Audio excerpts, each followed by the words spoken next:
Evarbaş Kurdistanê nêja sernavê rêveberiya Çalper Medya Silav û Rêz. Temaşevanê nêja em ê îşev bi mîvanên xwe mijara rapora komisyona ku ji alî Meclîsa Tirkiye hatibû wezîfedar kirin, em ê wê mijarê binirxînin. Lê gelek cara erdîngeriya me li Rojhilata Navîn bûyerên ku merî plan dike wek wî naçe, yanî ew gotinekî nizanim kî gotiye lê li Rojhilata Navîn 24 saet wextekî pir dirêj e. Şerê Îranê û Amerîka İsraîl dest pê kir lê em ê vê mijarê û raporê bi hev re binirxînin. Em ê ji mîvanê xwe bipirsin mîvanê me di vî warî de çi difikire. Em ê esasiya girîng em ê ji mîvanê xwe bipirsin ku gelo potansiyela vê raporê ji bo çareseriya pirsa Kurd heye an tune ye. Niha ez jê hevalê xwe re jî rica dikim bira mîvanên me bînin ekranê û em dest bi bernama xwe bikin. Îşev pênc mîvanên me yê hêja hene. Ez ê ji rêzê wan dest bi nasandinê bikim. Mîvanê me yê alî çepê êlpêşiyê Rêzdar Sedat Yurtaş e, Rêzdar Sedat Yurtaş parêzer e, parlamenterê berê ye û niha jî dîtamê de aktif xebatê dike. Kek Sedat tu bi xêr hatî? Wê nav xêrê dibin ser çavan e. Mîvanê minî duyem Birêz Hanîfî Eren e. Birêz Hanîfî Eren endamê Meclîsa Haqpereyê. Kek Hanîfî tu bi xêr hatî?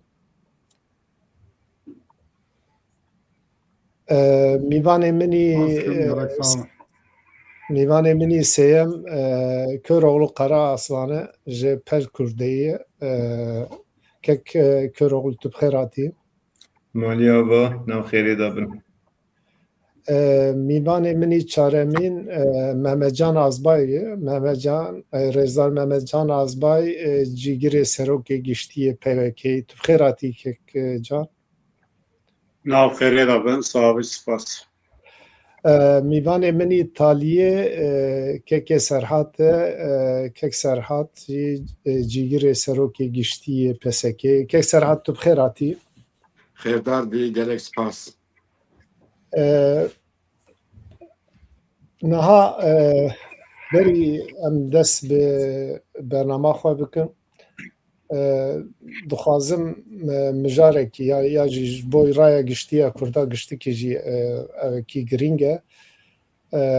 Birêz Mehmet Ural çû ser dilovaniya xwe. Birêz Mehmet Ural hem hevalekî min hem jî em bibên pêşengekî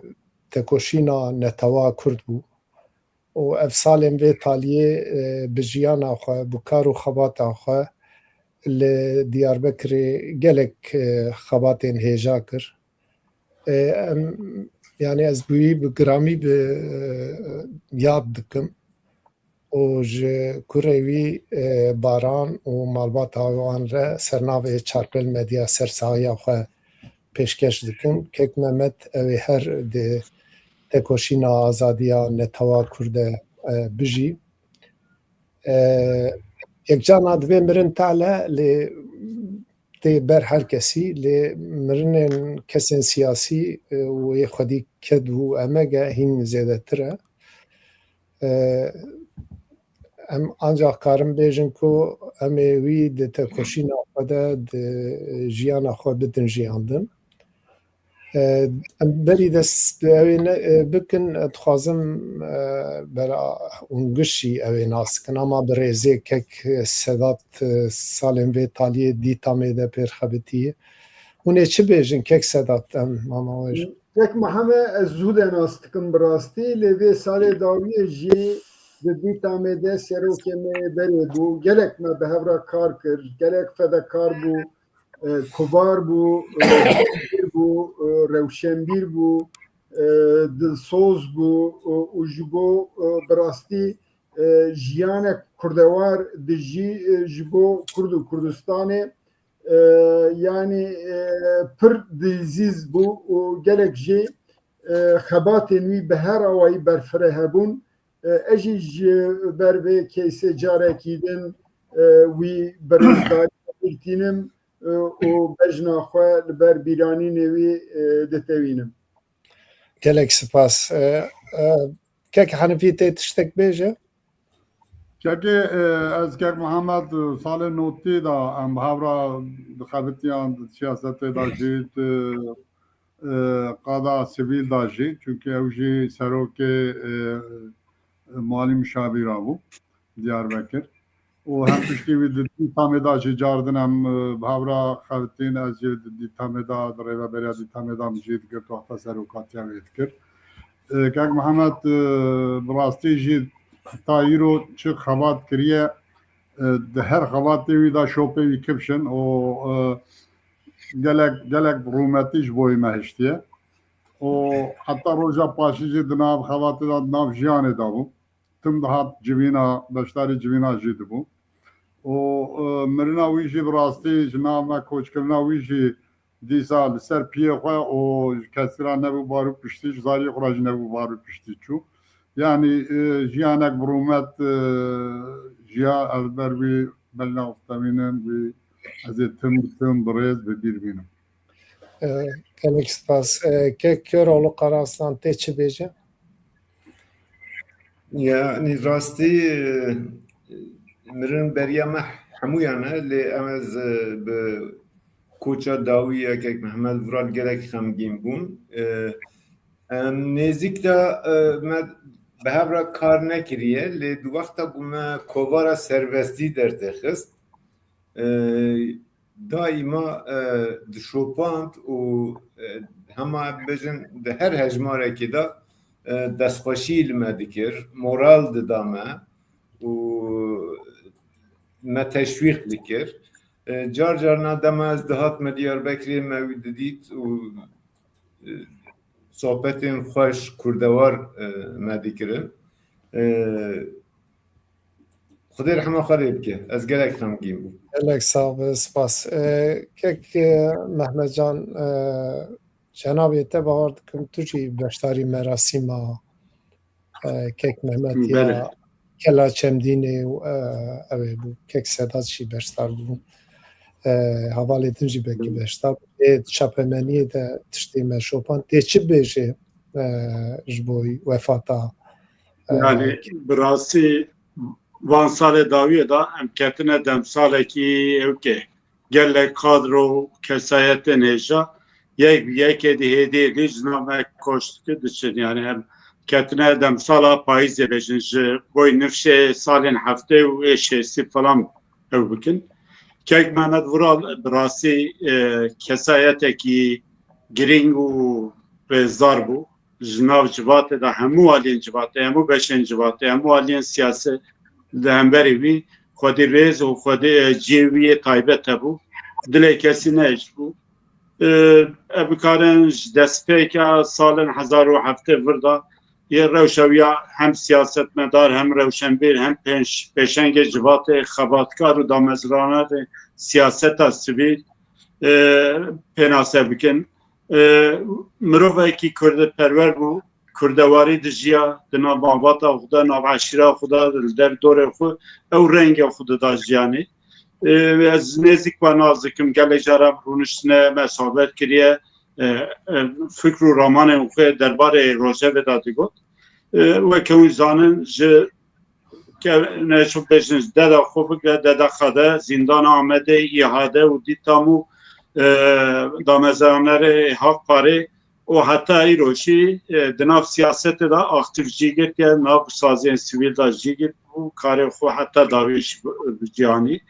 Ez jî wekî hemû hevalan bi rêzdarî bibîrtînim ji malbatê re û ji milletê Kurd re cardin sersahî dixwazim. Gelek spas Kekcan. Kek Serhat em te gudar bikin hissettir. بله که راستی از گوری وان هوالا صاحب به طالعم جبر کو سال درو درش از در و بوم اول هاندر بو جبوی مجال من و وی فسا رو به هم ناس بکن نبو چاپمنیا کردایی ده کارو خبات سیاسی ده دمان ناو کسی کود نواز چالاکیه ده جدیگت ناو رزدار محمد ورال هموجار لبر چاوی نبو لیم زانمون که اوجی شروانی و دوزا ملتیه به کرتایی دستچیناوی اجی گلک غمگینم و ایسانی وسط تجاب بنرخ اوانا کیسی ملتی مچو بداخه رحیم شاد به gelek spas malawa avaş boy ev hest û dîtinên wê ji bo kek Mehmet dubare em sersaxiya xwe ji kurê wî baran û tevaya malbatê re pêşkeş dikin. Ruhê wî şad û azad be. Em vegerin bernama xwe jiyan ew e du domê berî vê evê me ji bo ev rapora komisyonê me mîvan tespît kiribû. Bi rastî jî di tespîtkirina mîvana de me digot em ê vê mijarê binirxînin. Lê mixabin destpêkê jî miko ev mijara ew ê dest pê kir. Mijara şerê İran, Amerîka û İsraîlê dest pê kir. Ez ji kek Sedat hema dest pê bikim. Lewra ez zanim kek Sedat beşdarî civînên wê komisyonê bû, komisyon wan gudarî kir. Di vî warî de gelek cara kek Sedat daxuyanî da. Destpêkê ji kek Sedat bêjim gelo tiştê ku we di komisyonê de hûn peyivîn û piştî we raporê xwend we çi hîs kir ya jî ev rapor gelo kare pirsa Kurda li Bakurê Kurdistanê çareser bike ya jî bi şekilekî din bêjim piştî ev şerê İranê û ev rewşa de facto hat pêşiya raya giştî dîtinê te ser vê raporê çi ye em te gudarî bikin kek Sedat. Spas dikim bi rastî ez û kek Mesûd Azîzoğlu serokê dîta me em bi hev re çûn me li komisyonê yani her duya bi berfirehî nerînên xwe fikrê xwe pêşniyariyê xwe ji komisyonê re gotin îro di wek girteyan de jî hene gelek kesan jî wekî digot me dişopand haya me jê hebû pir yani hem nirxandinên baş hem jî pêşniyariyên gelek Kurd hatin kirin lêbelê rapor evana tespît kirin lêbelê rapora ku di encamê de derket neket wa hûrgiliyan ji ber ku di serî de jî komisyonê peyvira xwe sînor kiribû yani sînorê ku danîbûn jî ji bo di pey çekberdanê re vegeran kesên çekdar yên berê yani gerîla ewana çawa di civaka sivîl de cî bigirin çawa di warê siyasî de cî bigirin ji bo viya amadetiya kanûnê ve çawa bêkirin yê herî giring peyvira xwe ev nîşan da bi rastî yê dudiya jî nemîna wa em bêjin teqez bi cîanîn lê pêşniyariyên ku ji bo demokrasiyê ji bo warî hukukê de û azadiyan de çi bêkirin wê Tirkiye ji tengasiyê ku tê de xilas bibe ew pêşniyarana bi çerçova giştî cih danê yani bi vî rengî gava mirov lê meze dike belê kemanî hene ji ber ku yani pirsgirêk bi xwe mesela Kurdî binav nekir ji bo çareseriyê jî çareseriyên kanûnî û em bêjin destûrî yek bi yek destnîşan nekir cih nedaye li ji aliyê din de tedî em dizanin ku endamên wê komîsyonê jî ji me re vegotin çendîn car me ew vexwendin gelek civînê me de jî axivîn ji wan endama yani got em tiştê ku dixwazin partiyên siyasî bira wa ji bo maf û azadiya pêş de nebin asteng hevokên wer em cih nedinê bi rastî jî cih nedanevî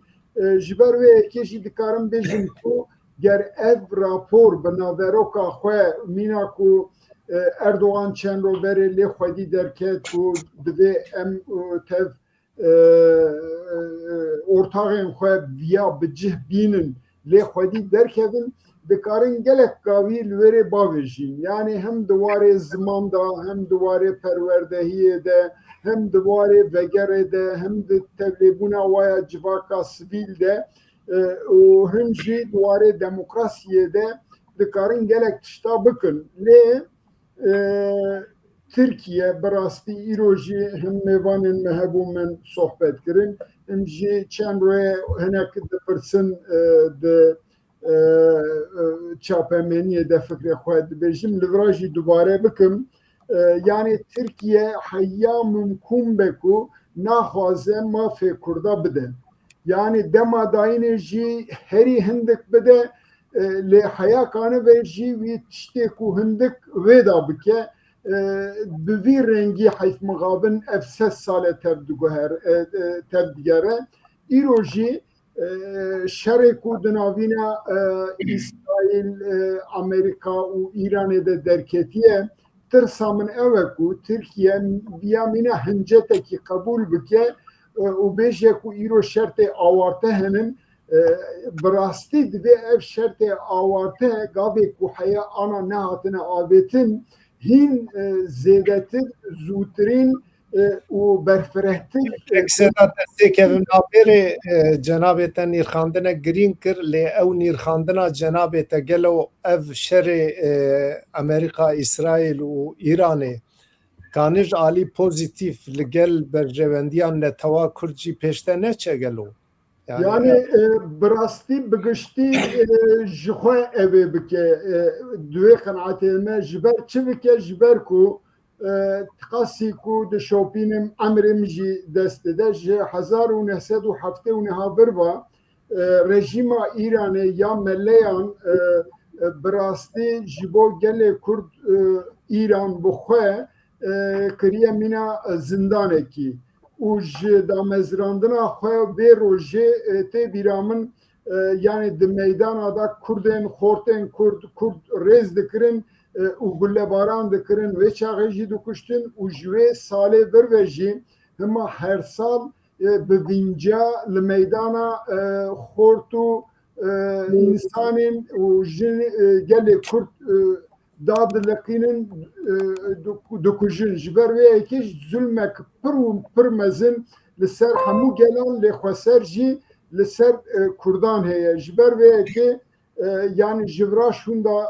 tiştê ku xuya dibe ev rejima meleyan êdî pir zehmetek û li ser kar bimîne belê dizanim sîstema Îranê ne sîstemek ji rêzê ye gama mirov li nêz da mêze dike yani demokrasî û teokrasî bi heve girêdane gelek warî de bijartin çê dibe hilbijartin çê dibe dengdayîn çê dibe yani serokkomar tê bijartin meclis azayên wa tê bijartin li gundan bijartin çê dibe lê ev bijartin tevahî dibin komisyona oldara dîndara lijnên olî dane ji ber wê yekê jî li wêrên pêşveçûnê giştî ya civakî nemimkûn e bi vê sîstemê çêbe yani ji vira şûn da ev sîstem di baweriya min ew e ku nemimkûn e bimeşe ha di navîna wî de em bêjin hêzekî nû derkeve viya biguhere ha jî hirveşê gelê Kurd dikare gelek tiştan li wêrê bi rastî biguherîne ji xwe gelek rêxistin jî li wêrê hatine bal hev û gelek prensip jî îlan kirin û dişopînin jî dixwazin êdî ew qeyd û bendê ku li ser Kurdan hatine ferskirin wana teva bidin alê û bi azadî jiyanekî saz bikin. Ez bawer dikim tesîra wî ne tenê di nava Îranê de ve ihtimale ku li hemî rojhelata navîn li Tirkiye jî bibe. Ji ber vê yekî ihtimale ku Tirkiye rewşa ku li rojhelata navîn li heftê meha deha li İsrail dest pê kir û heya îro dom dike dikare va gavana hîn zûtir bavêje li dikare bixetmîne jî ez hêvî nakim bixetmîne hêvî dikim ku ev gavên mezin bê avêtin guhertinên mezin êdî çêbe bi rastî êdî hatiye rewşek wer ku yani waxt pir teng biye bi her awayî biya me teng biye ka em ê bibînin yani li Tirkiye Serokomar bixwe AK Parti hikûmet wê çi gava bavêje em ê di rojên pêş de nez dereng em ê yek bibînim bi rastî yani em ê zanebûnê xwe jî nerînên xwe jî helbesta xwe jî bawer dikim ji ber vê yekê jî em ê nû bikin rojane bikin. Baş Sedat gelek spas te agadariyên baş dame. Ez biçim cem Kek Hanefî. Kek Hanefî gelo di ev şertên erdîngeriya me li herêma me konjuktura navneteweyî kare piştî vê şerê em bibên Amerîka û Îranê ev rapora kare bibe belgenameyekî çareserkirina pirsa Kurd li Tirkiye. Tu çawa şîrove dike? Gelek spas kim cardin hem temaşabana ra hem ji beşdavana ra gelek spas kim silav û rêz jwana dişînin. Lê li vê raporê bi rastî wek ku cenabê anî ziman gelo vê ji vê raporê çi ji bo Kurda çi heye bi wî çavê min hêt çend car jî min xwend bi gor min naveroka wê gelek vala ye. Me ji bo Kurda tiştek nedî ji xwe bela valabûna wê jî alî tê tune ye. Yani devlet rûniştiye bi gor xwe heta bi çin awayî meşandiye dîsa behsa biratiyê dikin, behsa Tirkiya bihêz dikin, behsa konjuktura dinyayê dikin ku divê konjukturê da divên Tirkiye zirar nevîne û behsa Tirkiyeya bêteror dikin. Yani van tiştê hanê heta îro ji xwe hatine gotin îro jî di raporê da jî vana cîgirtine. Lê di raporê da ku alî hebûna ew ê behsa Kurda hata kirin û ji bo mafê Kurda pêwîst bû ku çi gav bên avêtin wê têda cî bigirta wê çaxê belkî di ev guhartina rojhilata navîn da ku guhartinek çê bidiya ku ew guhartin muhakkak ew ê encamek bide û ew ê guhartinek çê bibe ez divê baweriyê dame divê guhartinê da wê ji bo Kurda jî meriv karbû tiştek bibêje daha zêde bîvî ya ji bo Kurdê Bakur ji bo Kurdistana Bakur. Lê wek ku hûn jî zanin avê ku me şopan Trump bi hem Serokbarzanî hem bi birêz Bafir ra axivî o çünkü ji ber çi wan standartê ji ber ku ew bihêzin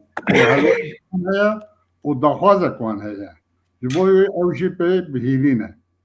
Ha divê raporê da bi rastî belav ku yekalîye tiştek yani ez tiştek dinê jî merak dikim. Yani bi rastî min heta niha gelek şopand we jî muheqqeq şopandiye hem şîrova şîrova kar hem jî ronak bîr siyasetmedar ti kesek ji sedî sed xwayî li vî raporî dernayê. Yani muhalif alî Kurd. Lê herkes dixwaze ku bi hêvî bibe ji bo vê raporê. Ev ya hanê jî hinek têma wateya xwexapandinê. Ji wê bonê ez di serî de dixwazim ku Kurd hişyar bin, Kurd doza mafê xwe bikin û Kurd bertek nîşan bidin bibêjin kat vê raporê de çima em cî nagirin, mafê me cî nagirin û di vê dera de wê ji boî me çi gav bên avêtin em ê bi çi awayî xwe di wir de temsîl bikin ji bo viyanê çima tiştek nehatiye gotin. Lê tiştek dinê jî heye yani di wir de jî ew ke yani Kurd wek divên ya leşkerê bênav hatiye nasekirin û bi wê awayî duê de cî girtiye. Yani wexta ku ji boî bihêzkirina Tirkiye behs dikin divên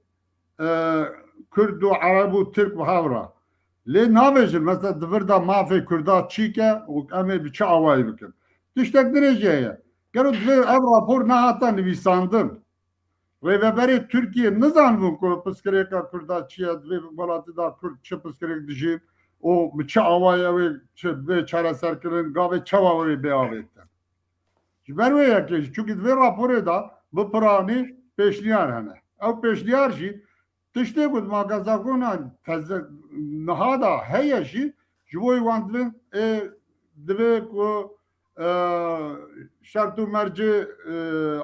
ewkê Ewropayê bê bicîkirin.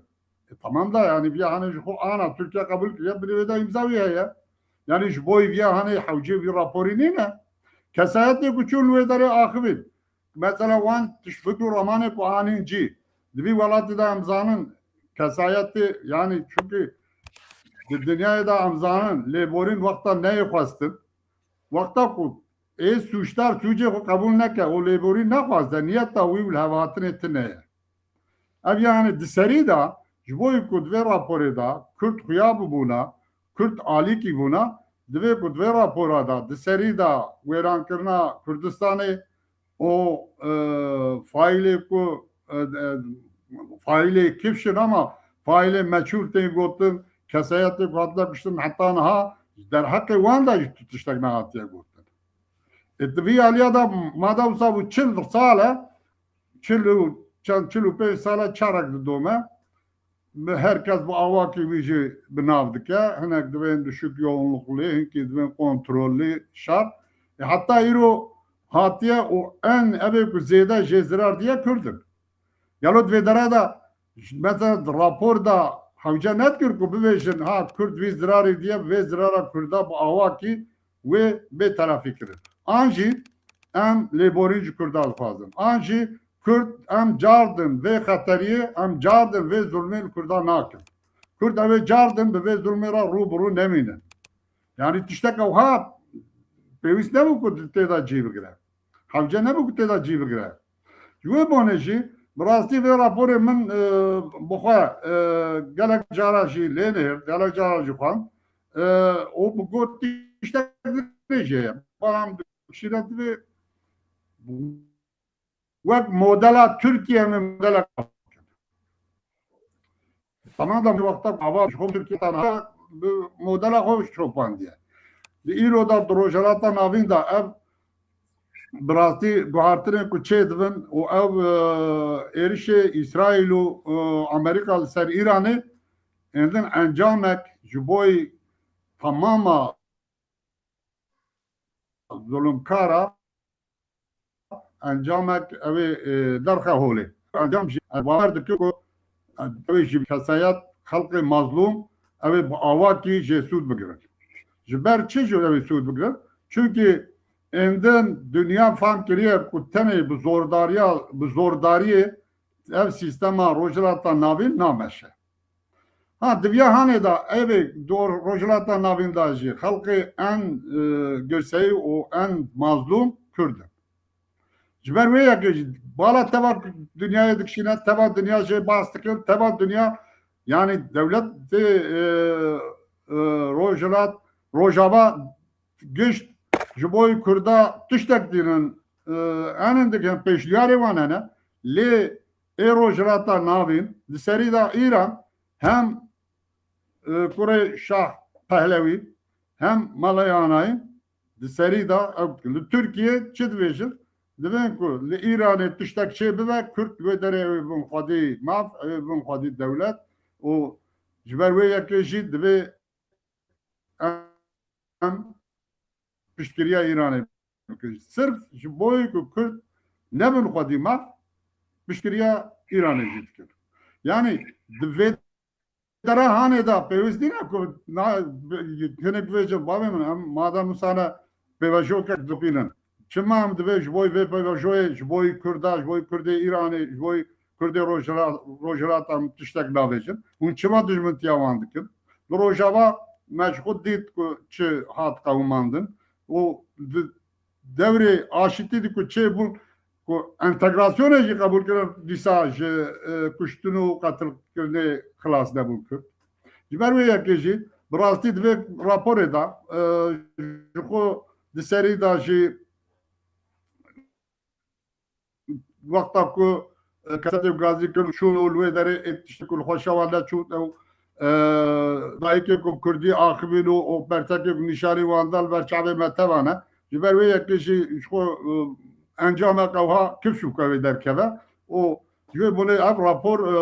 bi gor min tirrekî nîşan nade lê ji niha pêda ku meriv bertek nîşanî viya bide û wek ku min got meriv bibêje ku aliyê viya hanê jî hene aşitî di nav aliya da çêdibe ji wê bonê jî van aliyê hanê bistêrîn dîqatê daxwaziyê wan pêşniyarê wan bistêrîn dîqatê bibêje û viya wayê bertek nîşan bide belkî devlet jî bi awakî viya hanê erê bike. Lê ku ne ewha ve ji bo tenê ji bo demokratiyê tîkirina Türkiye ku Kurd dîsa feda bibin û ku di navaroka raporê da jî wisa xuyaye wê dîsa Kurd bixabin radestî zû zorê bibin. Baş kek Hanifî gelek spas mala te ava ez biçim aliyê kek serhat me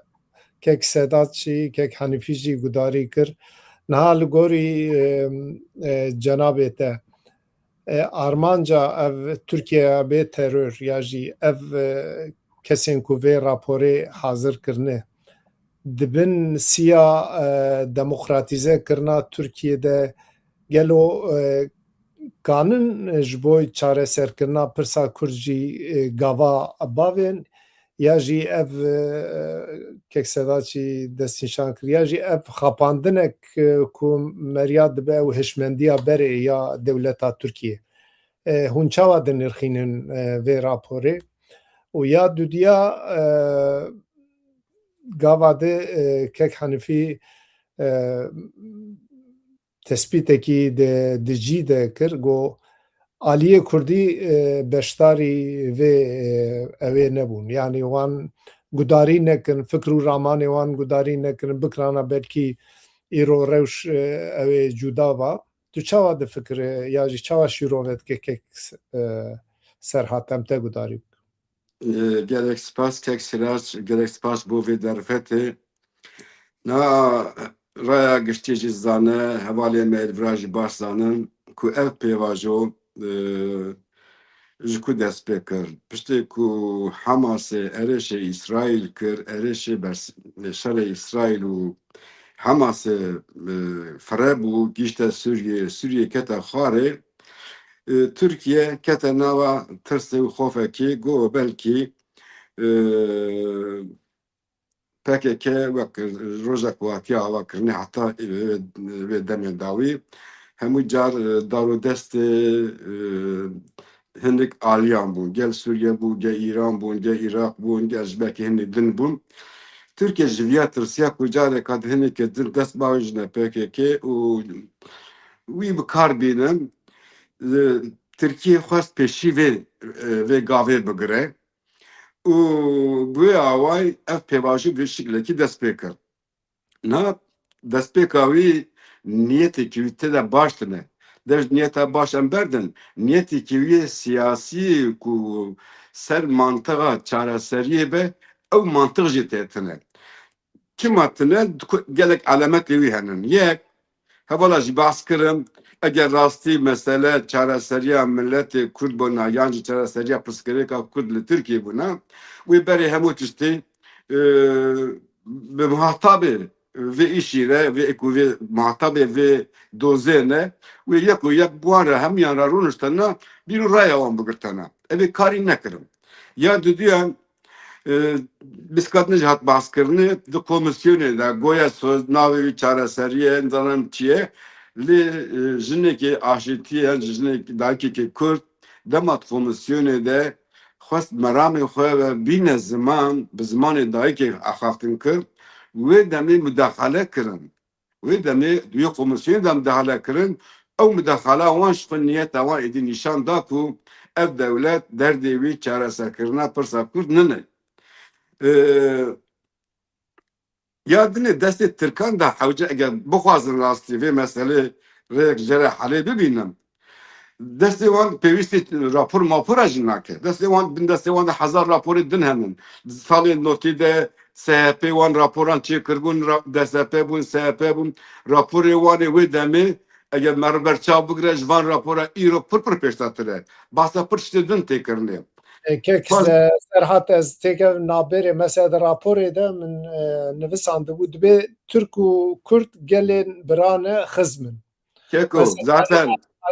تاریخا سیاسی یا کمارا ترکی مزکه دزگه کی فرمی و تثبیته نکریه یعنی ام ببین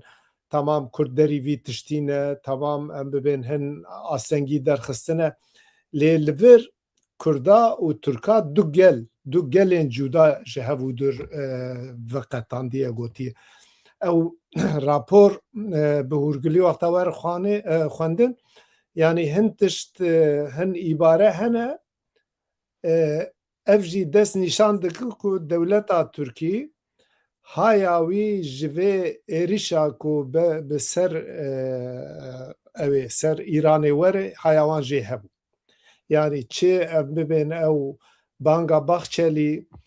encamê wê ev rapor li Rojavayê Kurdistanê û li Rojhilatê Kurdistanê haya wan jê hebû va gava avêtin divir de ev tespîta wan jî ev dîtinê wan jî nîşana di pêşerojê de di gor şert û mercên li Îranê ew ê çi biqewime haziriya ew ê nakin gelo haziriya demên pêş me nakin mesela bibên gava de we jî got kek Hanîfî jî got kek Sedat jî got yani neyiştin dayîkekî Kurd bi zimanê xwe dîtinê xwe fikrê xwe bêje lê taliyê ew tişta rabi tespîtekî werbike û tiştek din hediye dibe Kurd û Türk xwediyên heman erdîngariyê ne yani gelê Kurd jî dixin statuya yani em du gelin yani bihêviya yani yekcana divê tiştên fermî bêtir divê merî esas li paş hişmendiya vê ew ê çayî tu çawa şîrove dike gelo Yeko tariha Türkiye'de yekim car nabejin Türk û Kurd birane yan jî Türk û Kurd xwedî her nîgagariyê ke zamanê Lozanê de heta îrovî gotinê serhat du gel dibe yani Türk yani tamam İsmet İnönü ji Lozanê de got ev dewleta Kurd û Türkan e yani tiştek nagore keko yani Kurd û Türk birane Kurd bê Türk nabe Türk bê Kurd nabe van çîrokana ava saz zedetir em godarî dikim ava vir de qet niyetê ketine dew jî tiştî berde Tayyip Erdoğan îro li Tirkiyeyê bi qararnameyekî dikare hemû tiştî bike yani îro tu ji bona Kıbrısê dibêjî federasyon dayî kêm e devleteke serbixwe lazim e tu ji bo Türkmenê Kerkûkê zem dava hezar heq û mafan dikî tu dava Türkmenên Tirkiyeyên ku li bermayînê Osmanîne li Balxana mane tu doz û heq û mafê wan dikî tu ji bona wan wezaretekî datînî belkî li welatê te de 30 milyon 35 milyon Kurd hene tu nayî dayîkekî derdê xwe zimanê xwe xeber de eva niyet nîşan dide vira bona wî ev rapor destpêkê de heta paşiyê planekî bû wextê hindakirinê bûn sergejiyek peyda kirin bûn ti divir de destpêkê de xuya bûn çareseriyek ji bo Kurdan vê raporê dernake û ji xwe derjîn neke dew ji Kurdan berde ew ku mahtabê wan in dibêjin bira Tirkiyeyekî bê teror hebe navê olê dikim Jibona wajik ku sibe wana ku çek berdin çava verin çavanın eviş bir şartı şurtan gredane. Yani dibece kalem lebinirin hele rasti berdin bernadın xefeskin fesnakim poşmandın poşman navın emhe düre diyorlarca kanunu manuna derham. Jibona via برای من دبی کرد تهیوی که وان جوی راپوره نبه و شخص تنجی راپوره که پوچو براداین آورد کارم بر ناوکن. gelek spas به مثلا روجالات اگر نظام جاردنی از ورم جاره کی باش باش باش از بچه مالی که محمد جان آزبای کک محمد جان تا هر سه حوالندن گداری کر د وی راپوره ده مثلا گلک تشتین رخنه ورکرن هایه یعنی لگوری تا گلو جویر راپوره جبوی نتوا کرد تشتکی ارینی اوی درکبه یا جی گریده افروش گریدای کنجکتورا کو ام آنکاته ده دجین دولتا ترک دوی مجاره ده پسپوره یا جی کتی کوزک روشه ده شوپینه لگوری روشه ام ببین اوی گاوا باویجه و آدو دیا بشتروانین ما ده خاله کی یا جی درخنا کی ده اون یعنی دگو دبین آلیه کرد ده بانا بکی روش جدا بهات مرحله کی دن کماسیا پارتیین کردستانی یا جی گداری نکرنا پارتیین کردستانی دور ده رول کی دلیزه یا جی نالیزه یا جی فکری و دوی وارد چیه ام ببین وک پارتی هون و پیواجویه و به تایبتی جی او رودان و تالیه لروجلاتا ناوی شر ایران و امریکا اون چواشی رو بدکن امو گداری بکن بله اجیر و کواlan سلاو رزق خوشب گودارمانın acısra düştüm. Rasti ev mecab sere xu tabii ki برنامه ekeli ve bu yer u te rojaventen göğertin çamle dinlerin başladmine rojava mevzu de göre saat ki şu na tedneri rojava kidin hereme despeki brojam be mahan evke le mesela ve rapor emde binerim aybeti deve peşi hem diroka xuzambın diroka yen hembere xu evalat me da dagirker kine diroka wan refleksiyon siyasi ve hatta iro tişten xawmine em jwan ders verbikin olgora wişiro verbikin dve raporu da tişten ten gotun brasi şamer ve vedgere salin 1925 rapora inin rapora İbrahim Çetaliye be Celal Bayar'ı nizam 65 yaş derdora hafta rapor hati amade kirin hatta iro le ev mesela raporan şi rojeki rojnamavane ki ser rapor ki demirez de persed ve unçu de fikrin ve le Türkiye eğer hun vek devlet naxazın probleme ki çareser bebed ve havale komisyona mümkün ve wan komisyona da be münakaşa kilo peraşi ben masa ben yani ben xali bikin ve jorte rabe hem çağlı ve rapor edinirim burası ve 27 Şubat 2025 da pevajoya daviya ku vek paradigmaya Bahçeli Erdoğan Öcalan hat penalsa hevditinin be Öcalan rahatın kirin jixeri partiyen Kürdi jixeri Aliye Kürdi mit ondan sonra partiyen Türkan saziyen devleti hemiyan naveroka viyazambun le Aliye Kürdi به تو اوای به زانبون تو آگاداری ندام ev dem ve خوشی ev pevajo da meşandın o partiyen Kürdi Aliye Kürdi tüne hesap kir jur virda despekrin rabun ve nave despekeda Türkiye ki be terör bu navi rapor ki komisyon ki avakirin ev komisyon dura herkes li gora dilê xwe navekî lê kir lê bi rastî navê esasî yê devletê lê danîbû Türkiye'ki bê teröre. Em çal Türkiye rapora yaşi ev komisyona Türkiye'ki bê rapor heremekî bê terör dinerin manaviyete ev ki divê Türkiye bê Kürt li heremê jî bê Kürt bi vî awayî pêvajoyekî hêvî dikin. Naveroka vê raporê jî em bi yani wek Kurtayî bêjin yek devlet,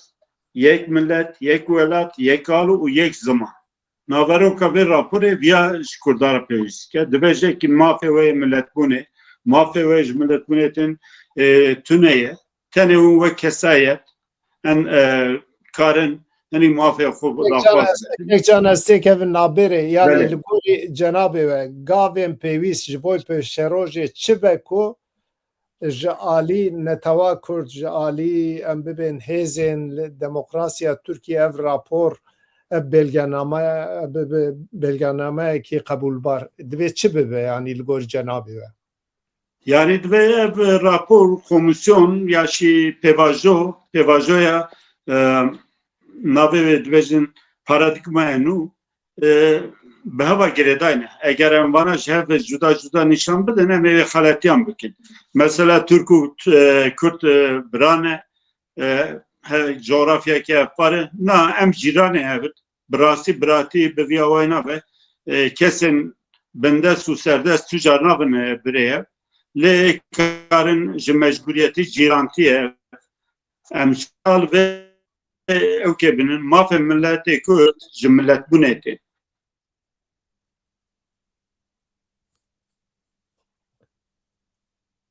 Dengê tat birîn.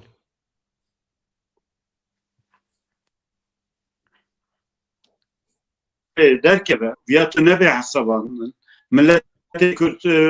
wek millet ne kabul kirin. Tu manekî viya tu ne. Ji bo wî jî divê ev siyaset asimilasyon û tune hesabandın bê guhertin. Eger devleta Türkiye bi rastî bixwaze gav bavêje wekî serhişk got îro sîstema komariyê desthilatdar e her tişt destê Erdoğan'da bi kararnameyekî kare gelek tişta biguherîne. Kemasî kare zimanê Kurdî bike zimanê fermî wek zimanê dana kanûna bingehînda guhertînan çêbike yani hinek daxwazên milletê Kurdê nêzik ne daxwazê lezgîn dibêjin ya şî acîl karin vana bicîbinin ki rê li ber deriyê diyalogê rê li ber hevdîtinan çêbike. Lê tu tiştekî watine te Aliyê Kurdî, Partiyê Kurdî tu ne hesab dikî bi her awayî kesên bi sistemê aliyên bi sistemê re li hevkirîne tu wan derdixî pêş dengê wan vedikî lê aliyê din jî bi tu awayî tu rê nadikî di civatê da di nav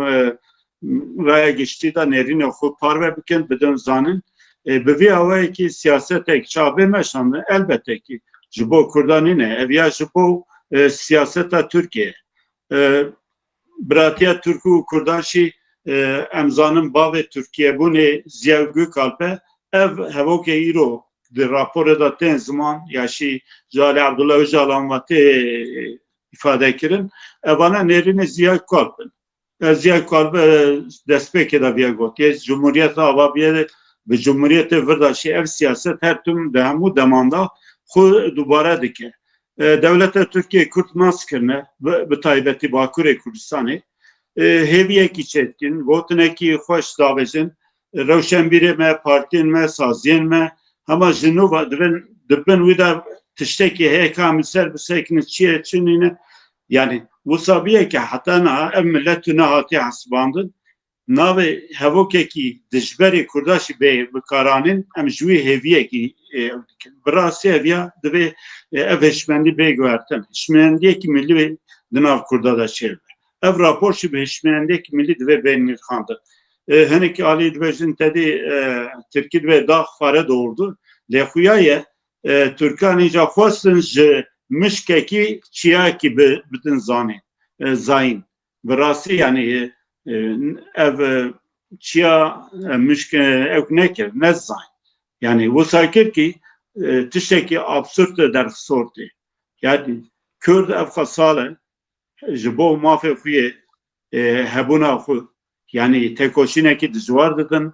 bi 100,000 bedel dane bi 1000 insan de zindanan dane bi 1000 insan koşberiye ne tu gaveki navejin deriye ki kesen 33 sal 35 sal iro zindan edan hene insanı nefeş li ber mirne vek niyete ki projeki به تشتێکی سەوی دەرێکی وەکی بە زبانەش بردن ئەو شتێنە بوو زمانê Kurdî di meclisê de zimanê nenas bilinmeyen bir dil tê pênasekirin dayikekî Kurdî bi Kurdî peyvî serokê parlamentoya Tirkiye û serokê komisyonê bi xwe me dihale kir ku gote nikarî li vê derê bi vî zimanê peyvî eğer ev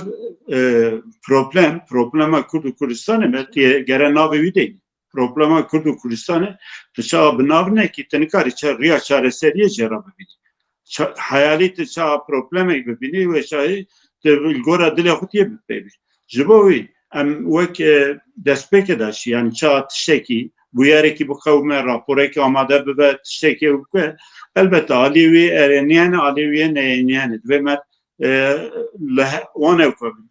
em rapor edinêrin yani serî heta 100 rûpe zêdetir e tu dixwînî tu tiştekî bi rastî hêviyekî bide Kurda tunê tenê ew fikra Tirkiye bûnê desthilatariya Tirkiye û tunekirina Kurdan wek gora demê dirêj dikin bi wî awayê qebûlkirine ji bo wî em vekirî dibêjin ev hevdîtinên pişt deriyên tarî da ev hevdîtinên bi dizî tên kirin milletê Kurd girê nade bi rastî ew hevalbendê xwe karin gelek tişa xeberdin xedera milletekî bi kesekî ve girê bidin lêviya ne rast e em hemû zîndana da mane em hemû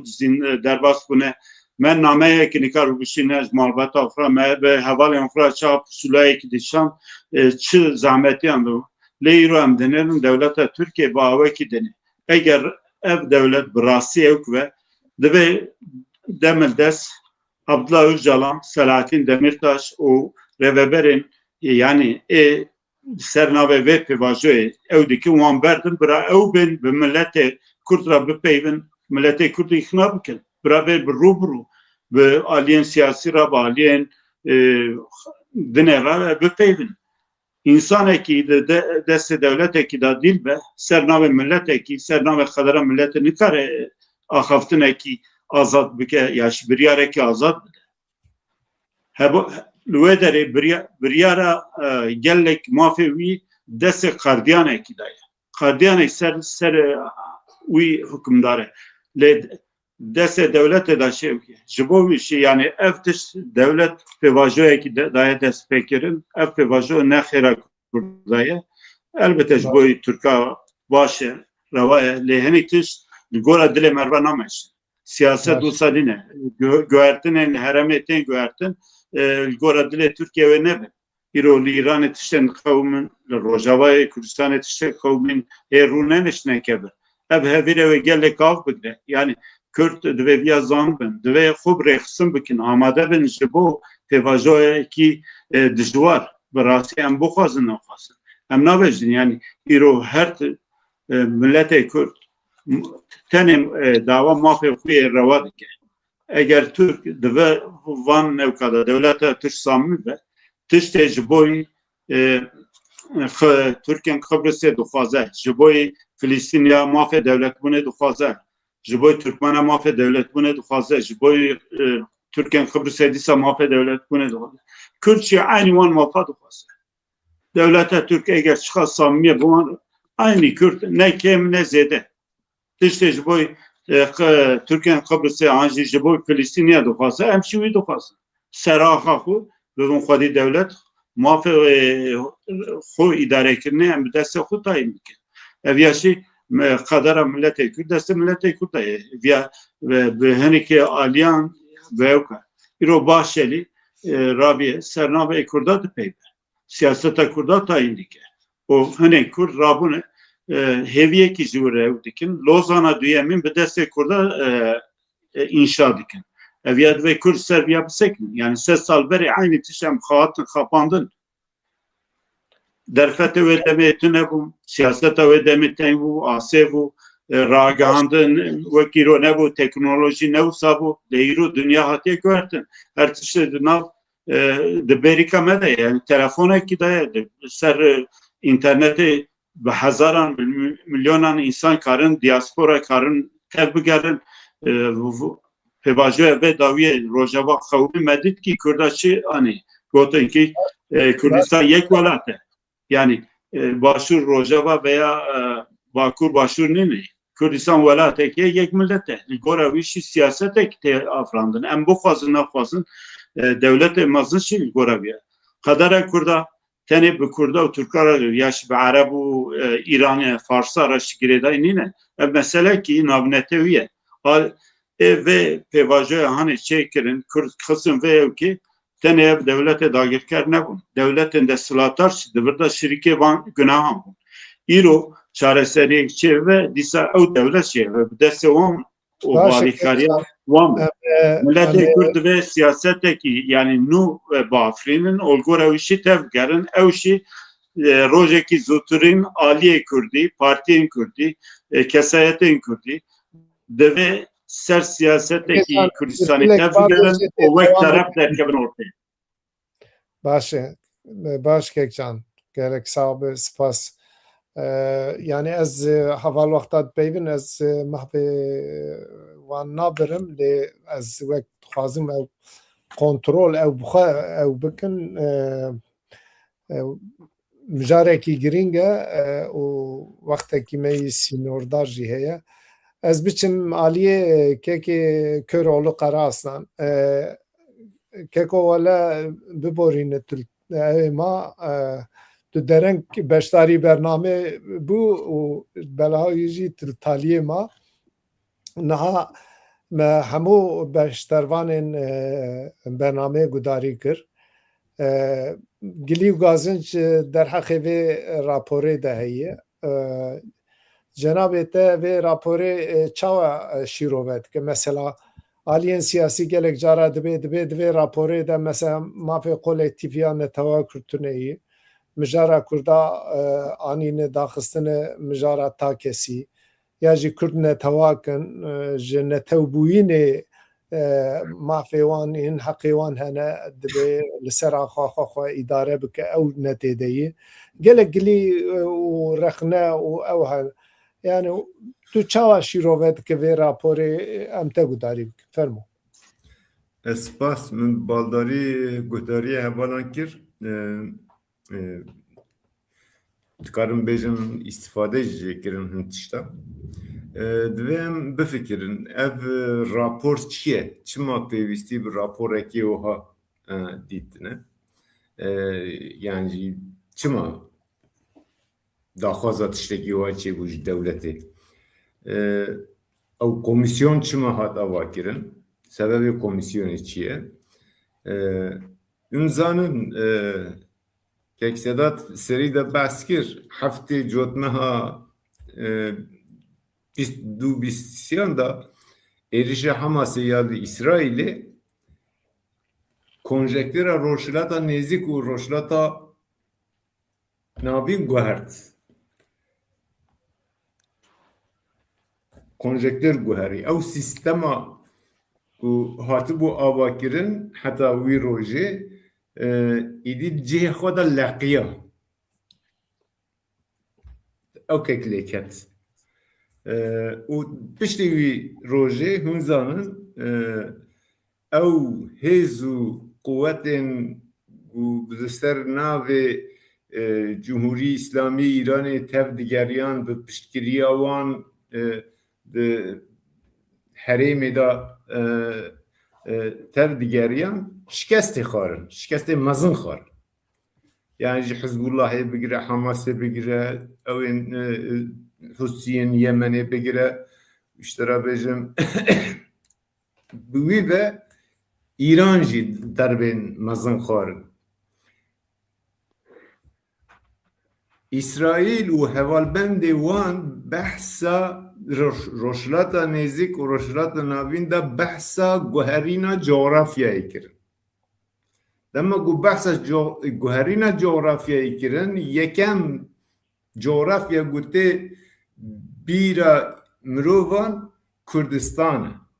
یعنی لورا کردستان به اراده ملت کرد و به اراده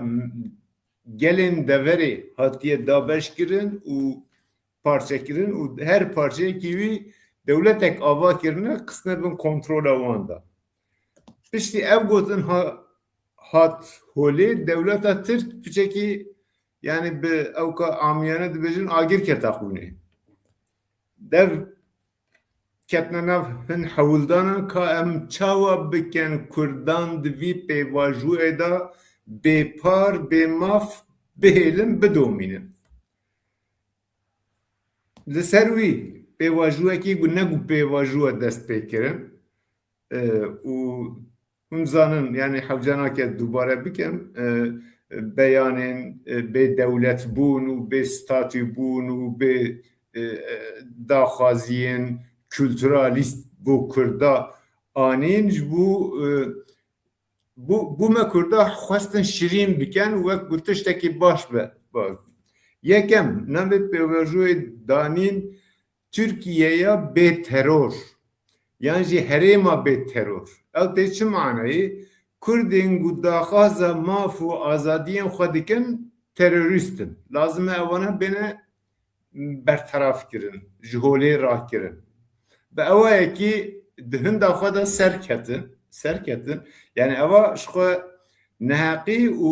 bêbextiya herî mezin e bu tevgera Kurd û azadîxwaz bi navê terör bê navkirin ew ka mezin e. Yani naxwazim hûrgilî wî pêvajûyê bêjim lê dema pirsa we li ser raporê bû rapor jî bi vî pêvajûyê ve girêdayî di meclisê de komisyonek ava kirin ev rapor işte tiştên gûkek Sedat gotî işte guhdarî kesan aliyan nizanim ava kirin rast e mümkün e pêşniyarên gelek maqûl û cih da çûbin di dema guhdarîkirina wan ya wî komisyonê lê holê çi derket holê ev rapora gu anha hevalan rexne kirin û ez jî tu qîmet û tu giraniya wî nabînim. Berî çi bû Kurd jî tunûne Kurdistan jî tunûne digotin. Tiştekî sa tuneye lewkî li vî welatê herkes Tirk e. Niha dibêjin Kurd hene lê Kurdistan tunûne ji ber ku em birane ev welatên me hemiyan e em birane hewceyê Kurdî jî nake. Şu em hemû hem welatiyê vî welatê ne behsa Türkiye dike. Ku Türkiye ne welatek e. Türkiye navê welatek e. Türkiye navê dewletekê ye. û parçeyekî mezin vî dewletê jî Kurdistan e. Yani dagir kirine li ser welatê Kurda hatiye ava kirin. Têgehên gelek ku lazim e teref Kurda re neyên qebûl kirin bikartînin. Em birane baş e bira çi ye? Têgihîştina Türka da biratî çi ye? Yani ew wek tebiî xwe birayê mezin hesêb dikin. Kurd jî birayê biçûk in, birayê biçûk jî bêparin li sîstema dewleta Tirk da, di tradisyona wan da. Rast e hûn Kurd in lê hewce nake hûn mafek bixwazin, hewce nake hûn Kurdî jî biaxivin. Ê ji xwe gurî vî paradigmeyek ava kirine, yani eva ketine meydanê işte partîne û rojname û kovarin, entelektûelin, rewşenbîrin, evî teoriyê dixwazin bi me bidine qebûl kirin. Ê rast e Kurd henin lê ji ber ku em birane hewce nake em Kurdî jî biaxivin. Maf û azadiyên xwe bi xwe îdarekirinê deyn ne aliyekî. Yani tiştên ku Mehmed Can gotî o tiştekî mezin e yani navê Kurd dawa federasyonê bikin, serxwebûnê bikin, otonomiyê bikin. Evana ji alî dewlet û hing alîgirê dewletê ve dixwazin bi me Kurda bidme qebûlkirin. Encamekî vî pêvajoyê Rojavayê Kurdistanê belayek mezin û heta dikarin bêjin qetliyamekî mezin anî serê Kurda baş e bi xizmet û alîkarî û müdaxeleyê dîplomasî qetliyamê mezintir Kurd rizgar bû. Lê çawa got hevalekî beriya min gotî Rojavayê Kurdistanê bê statûbûn yani bir statûbûnekî şer'î dibin garantiya nêvnetewî da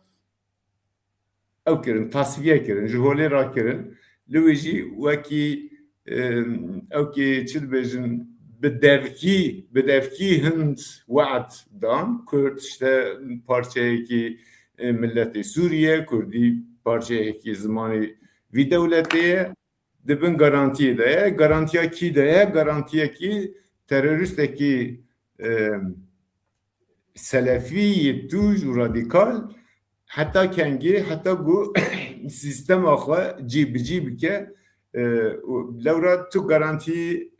destûrî tune ye. Tu peymanekî nivîskî navbeyna du terefa de Kurd û Ereba da tune ye. Tenê bi devkî beyanin ser masê rûniştine güya ew ke li teref jî ninin garantör jî tuninin divî olê de. û hin dibînin piştî ku 7 Oktobra 2023 vêvajû dest pê kirî îdî xwe gihande Îranê. Xwe gihande Îranê yani saetekî du saet berî me guhdarî kir Trump behsa piştgirîkirina Kurda û çekdarên Kurda li Rojhilatê Kurdistanê dikir. Yani bi Kurtî hat behskirin de ew axaftina rojnamevanî da bi Kurtî hat behskirin. Ev Türka, tirsa Türka zêdetir dike. Zêdetir dike. Yani di pirsa cenavê te da min evî hîs kir. Rast e mümkün e roj bibûre miştira gotibû ez piçek nexweş şifa xêrê be. bila hevalek me jî qusurê nenirin ez hêj tam baş nebûme. Li Rojhilatê Kurdistanê jî yani li Îranê bêjin bibûre o Nabêrê bide. Baş. Nabêrê bide. baş ez devam bikim. Çünkü nabêrê bide. Piştî bîsek din em ê ew telafî bikin em ê. Niha me tûra xwe yekemîn xelas kir mixabin em bêjin ke Köroğlî serma girtiye. Pêviya ku em bibên dîsa veger bernamê em bi hev re berdewam bikin. Ez dîsa biçim aliyê kek Sedat lê berî ez biçim yani destpêkê me gotibû em ê vê bernamê yani formata wê saetekê 45 deqayî lê me dirêj kir. Xwaneyê ew ê hîn dirêjtir be. Lê ez ji kek Sedat hema dest pê bikim û jê bêm yani ez dibêm herêkî 3 deqa ya jî herî zêde bira 5 deqa be. Kek Sedat heger em şertên heyî ya jî bûyerên vê talê Rojhilata Navîn mêze bikin. Gelo zemînekî rastîn ji bo serkeftina vê pêvajoya ku kesên ku vê raporê pêşkeş kirin ew ya jî Tirkiyeya bê teror dibin ya jî bi zimanê aliyê Kurda hin kes dibên ya aşitiyê. Gelo şansekî heye ku ev rapor bi ser keve. Yek ew û girêdayî wê dixwazim kek Mehmedcan dibe birîna me xurand ez wexta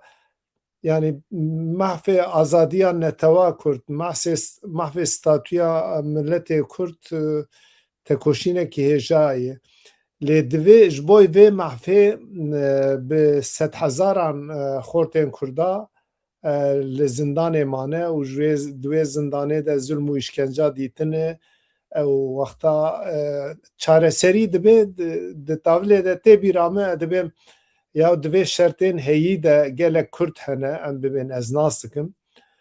destpêka tekoşîna xwe ji bo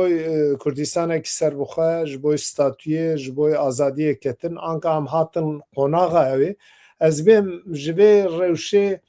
bi kê masî divê ew xortên Kurda ji zindanê derkevin wek hiqûqnas û kek Sedat tu ji cenabê te têdeyî gelo hêviyek heye ku di gavên pratik de ji vanara riya azadiyê vebe û ev serkeft ev pêvajoyê bi serkeve yanî tecrüba te heye bi salayî tu di nav siyaseta legal deyî tu çawa dibînî gelo kek Sedat fermo dengê xwe vek kek Sedat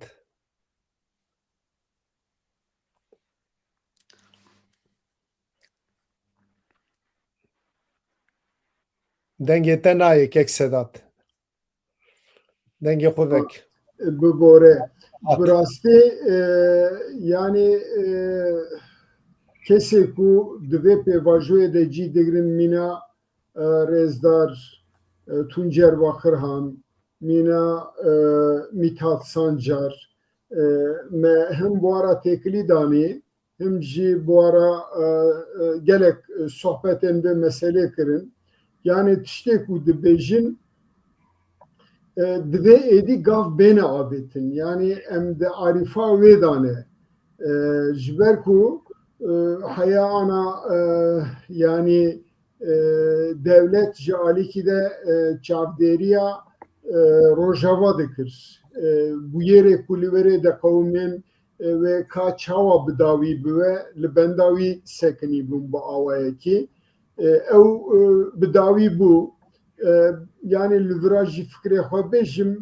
mirov dikare bêjekî li wêrê stratejiya ku Kurda dabû berxwe bi rastî bi gelek awayê xwe têk çû yani ser qisê erdnîgariya ku di destê wa dabû di nava çend roja da sedî heştê ji dest çû lê belê dîsan jî maf û azadiyên ku hatin qebûl kirin peymanê ku hatin îmzekirin siyaseta navnetewî ku ew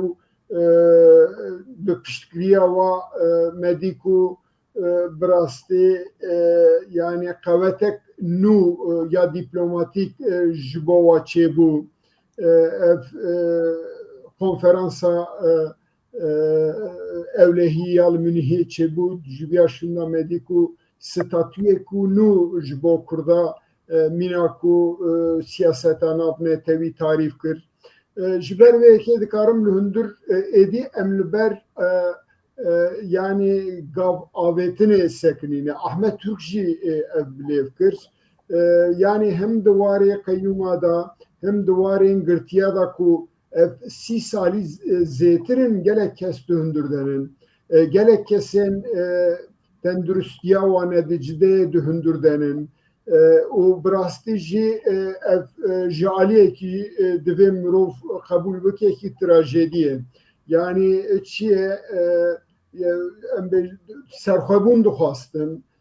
û ji bo vî jî berdelên pir pir girandan lê belê îro tiştê ku hatine em lê sekinîne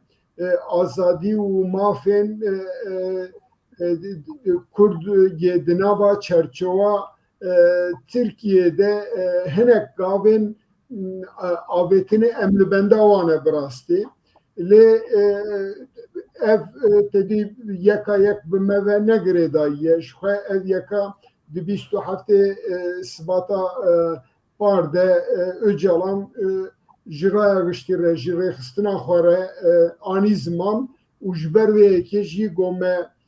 dewra xwe temam kiriye xwe fesih bikin û tiştekî gelek di cê de kir em çeka berdin bi rastî çek demekî dirêj bû ji xwe yani bitene prskrek derdekhist ji bo gelê Kurd ji ber wê yekê jî ana riya demokrasiyê, riya siyasetê, riya wekeviyê diwarê siyasetê de berdewam dike. Yani dikarim bêjim ku hêvî û tekoşîn bi hev re ye. Ji vira şûnda eger tekoşînek bêdayîn, bihêdayîn ev tiştê ku di raporê de cî girtinin gav bi gav bên kabul kirin ve dikare vê rewşê biguhere, dikare vê heyamê biguhere û heyama dinya jî rojhelata navîn jî bûyerê ku li Îranê jî dikewmin bi rastî viya hîn ferz dike biya min. Lê heyf mixabin em dizanin ku sistematika ku li Tirkiye Kurdar jî Tirkiye jî îdare dike yani hinek tişta nabîne pir dereng dibîne bivîne jî qebûl nake ji ber wê yekê jî ji her alî ve yani ji alî azadiyê ve ji alî hukukê ve ji alî aboriyê ve ji alî perwerdehiyê ve ji alî çandî ve yani ji dinyayê dûr dikeve bi rastî êdî rewşa wiya îmkanê wî ye ku henin dixetimin û şûn de dimîne şûn de jî maye ji ber wê hêvîkirin û tekoşîn bi hev re ye di wê baweriyê de me yani di rojên pêş de ev gavana neyên avêtin him di warê siyasetê de îhtimal heye ku yani şikestinek nû di nava xwe de çêbike him jî îhtimal heye ku gelê Kurd carekî din yani bi siyasetê bihê xapandin û carekî din jî belkî riyekî nû ji xwe re çêbike ava bike yani mîna ku em nêzî wê şemûgê ne wê çerxereyê ne bi rastî ez di wê baweriyê de me Kurd êdî ne Kurdê berê ne yani him bi zanebûna xwe him bi xwestekê xwe him bi nerîna xwe him bi dîplomasiyê him bi têkiliya xwe him jî danûstendinê xwe nava xwe û bi dinyayê re gihîştina astekî din yani ne mümkün êdî gelê Kurd bê maf bê azadî bê çarenûs bê sazkirina hukukekî nû karibin bêne îdare kirin. Baş kek Sedat gelek spas mala te ava bi ji bo ev şîrovet te hêja kek Henifî em werin aliyê te gelo me kek Sedat gudarî kir di qonaxa ku anka li Bakurê Kurdistanê tevgera Kurd têde yî û rapor jî li holê yî gelo li Tirkiyê bi taybetî jî li Bakurê Kurdistanê dewlet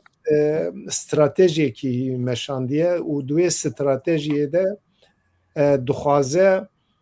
kirasekî teng li Kurda bike lêke ev kiras jî wexta merî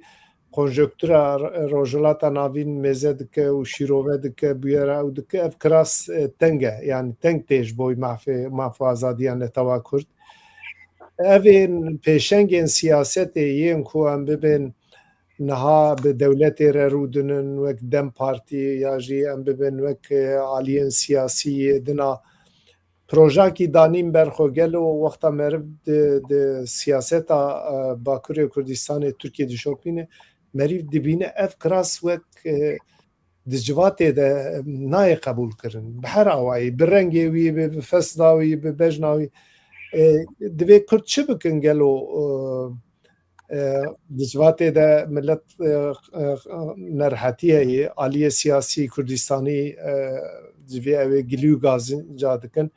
divê Kurd rêkî çawa hilbijêrin û evên partiyên ji xwe dibên em Kurdistanîn û ew gilî û gazincê bistekberê kek Sedat jî anî ziman yani kesayetekî hem bibên rastî jî ez bi gelekar li hundir mame û em derketin hîn kes li hundir yani sedan insana be milyonan dava hene ev mijar heger ev wer çare serkirin divê rêkî jêr werditin tu çawa şîrovet ki gelin Gelek spas kim ki teparî berê behs kir te got raporê da behsa biratiya Kurd û Tirka tê kirin. Ez dixwazim yek hevokek bixwînim divê ji raporê divê Türkler ve Kürtler aynı coğrafyanın sahipleri, aynı ülkenin yurttaşları, aynı inancın mensupları, aynı medeniyet ve kültür varisleri birlikte var olmuş kardeş ve kaderdaş halklardır. Ev ya hani ev hevok ji serî heta bini yek peyvek rastê da tineye. Çünkü erdnîgariya Kurd û Türka hev cuda ye. Em ji xwe wek hek part bername me da jî cî digire em dibêjin ku Kurd û Türk Arap yan jî Faris em karin bi hev re wek cîran wek di sîstemek federalî da bi hev re bijîn. Adidiya divê xwediyê welatin em tu xwediyê welatînin heta îro em tune hatine hesibandin û xwediyê welat ê desthilatan û xwediyê welat hesibînin û Kurd jî wek ku cenabê ve anî ziman di hebs û zîndana da, di sirgûna da, di talankirina da, di wêrankirina da mal û gundê wan rûxandine. Divên em aynı baweriyê dane, em aynı baweriyê da jînînin. Çünkü bawerî gelek di nav Kurda da baweriyê cuda jî hene. Divê em aynı medeniyet, kültür, nizam çîk em wêrî sevîne, em wêrî sêvanînin ew talankerin, ew ji xwe ji kê derê hatine vêderahanê lê em vêderahanê xelka qedîmin. û divê en muhîma wî jî divê em biraw û qederdaşin yani qedera me jî yek qedera me jî yek nîne ew serdestin em min destin me zulm û zor para me dikeve ew xwedî welat û ji bo welatê xwe bihêzkirinê tenê askerî û xulamî û xizmetkarguzarî ji vera dikeve. Ji ber wê yekê yani ev ya hani bi rastî bi kurtasî navaroka raporê aşkere dike. Ha van gotinê xweş ku tên gotin evanê hani bi rastî jî ji bo ku xelkê me pê bêxapandin tê gotin. Ji wê bonê jî divê di serî da we got Kurd çi bikin? Divê ku Kurd ên din divê sed salê da divê bi van vir û derewa bawer nebin. Bi gotinê ku heta îro bi salan ku wek Qasîmlo digo dijminê me leysikê û sal serê me zêde leyîstine êdin ê nû tinene ê kem car din leyzin em car din wê leysikê. û mixabin ew jî du kemînek wisa da çû. Ji ber wê yekê em jî dibêjin ku Kurd divê ên din hişyar bin û li ber haya wan ji wan kemîna haya wan ji wan xapandina heve û di nav xwe da yekîtiya xwe çêkin. Karê Kurda yeksereke ne demokratîk zekirina Türkiye'ye, a İran'e, a Suriye'ye. Serekê wan serekê mijara Kurda a sereke divê Kurd mafê xwe kolektif mafê xwe netew bi dest bixin. û ev wexta ku bûn desthilatdar wê çaxê bi kêra încar em çünkü demokrasiya em mükemmel Kurd karin demokrasîkek bê qusûr ava bikin. Ama viya hani ancak welatê de xwe da ku desthilatdar bin karin viya hani ava bikin. Wexta Kurd bi xwe bin dest bin nikarin demokrasîkek wisa birêk û pêk ava bikin. Ji ber wê yekê Kurd divê gere neyê xapandin ê ku heta niha Kurda xapandine heta niha binê re yek tiştek jî bibêjim. Gelek tişt hatin gotin o got her sal hîvî dihatin didan Kurda digotin îsal Kurdistan xelas dibe îsal berdînan botan hikûmeta berdînan botan çêkirin tê çêkirin Cumhuriyeta zapê tê çêkirin hatem hatin îro. Dîro xweyê van gotinê hanê da van hesabê xwe nadin ew nakin cana hatine dibêjin Kurd werin ji bo demokratîzekirina Türkiye a Sûriye a İranê bibin pale. Ji bo vê hanê jî hewce ku Kurd hişyar bibin Kurd di nav xwe da yekîtiya xwe ya neteweyî ava bikin û rêk û pêk daxwazê xwe bînin ziman ên din ev devletê parîberê hevala jî anî ziman devletê roava ê desthilatdar ku îro dinyayê da desthilatdarin ên din zanin ku di dinyayê da tenê bi emra û bi cetvelê hindî sînorê nayên xêzkirin ji ber wê yekê jî divê Kurd daxwazê xwe pir aşkere bînin ziman birêk û pêk bînin ziman û bi dünyayê jî bidin bi dünyayê jî bi derheqê wî de agahdar bikin. Ez naxwazim pir yani bername bi rastî jî mijarek pir girîng e ji ber wê yekê naxwazim mafê hevala çî yek bikim qusûr nelêrin ez gelek bikim. spas gelek spas kek Hanifî mala tava di wexta xwe de te xelas kirin gelek sabe kek serhat cenabê te bi kurtasî ew bi gelo şansê vê raporê û serketina heye ya jî bi şekilekî din şansê serkeftina vê raporê bi bûyerên vê taliyê rojhilata navîn kare guhertinekî têde çêbe em bibin ya Rojhilatê Kurdistanê sibe Kurd ber bi statûyê girtinê biçin ew ê ev yeka bandorê Tirkiye jî neke tu çawa şîrove dike Kek Sirac rast neha mego ve pêvajoyê ve yani bingeha vê raporê ji dema heftê Oktobra 2024 wê ez şerê nebêna Hamasê û İsraîl dest pê kir. Dûre pêvajoyekî hat heta dema ku mesela Sûriyê ka çi away çareser bibe lûra pêlfirênê kir lûra sekinîn piştê ku Sûriye jî li gorê dilê wan mesele hate çareser kirin êdî carek hatine vê raporê hayne rojevê na kek Sirac bo ku rapor ciyê baweriyê be divê gava ji behs kir divê herî tişt hebin bibin sedem ku mar pê bawer bike nemûne Ahmet Türk serokê şaredariya Mêrdînê bû kayyum avêtine ser dûre mahkeme filan bêvan dadîgehê wî berat kir lazim bûn vegerin ser karê xwe heta negeriya Ahmet Türk di nava heyeta ku diçin Bahçelî re rûdinin diçin Erdogan re rûdinin diçin Partiyê Dinî re rûdinin heta qedexeya derketina derê welat li ser bûn çûn Başûrê Kurdistanê bi taybetî wê qedexe jî rakirin ku Ahmet Türk jî karibe navê heyetê de cî bigire here Başûrê Kurdistanê. Pekî dewlet van ji tenê hemiya dike de çima vê qayîmê bilcî nayîne de ji mafê Kurdan zimanê Kurdî hebûna Kurd nizanim tiştê Kurd de ji wan berim ya dadîgehê berat kiriye tu çima hêjî wî dengê ser wî karî û heqê ku millet wî helbijartiye û dengê millet hatiye helbijartinê tu ew teslîm nakî ew yek keko eva cadin den min biskadin ku min nemûnan da yek ji wan yek bê baweriya vê raporê û valabûna wê raporê ye ya didiyan ev rapor keko eger hûn çav bikin rapora ku meclîsa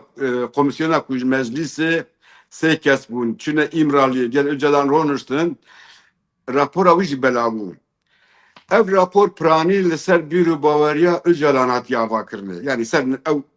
felsefeyekî ku wî haniye ziman nûre ev rapor li ser wê felsefê hatiye avakirine na Öcalan yani bu evet ev ku kesê ku pê bawerin piştî wî hêviya xwe bûyî girêdane ya ji îrada xwe bûyî girêdane dixwazim vîya bêjim yani îro zindanê de ye gavatnê hevalek ji behs kir xwarina serê sibê çi bixwe çi nexwe ew nikare biryar bide yani sibê serê sibê dirî çe hengiv diçe penîr çe zeytûn zanim çi kerem kiriye ji min re bînin xwediyê wî biryarê nene evet ku zindanê de ne berpirsyarin xwarina serê sibê çi dînin dixwe tînin ber ew mecbûr e bixwe na însanekî bi vê awayî xwarina serê sibê nikare biryar bide lê qedera milletî dixwaze biryar bide ew ku dûyî diçin ê ku bûyî bawerin ê ku bûyî felsefê dimeşînin û hêvî jê dikin dibe eviya bibînin û gora wî gavajin dibe siyasetmedarê wanê din henin ê ku vê îşî dimeşînin henin bedelê giran dabin henin yên derve hebin Mandela bi xwe nemûneyeke nemûne Mandela deval handir dabûn xelkê çû jê pirsî gotin işte meselê helkiribû helkirinê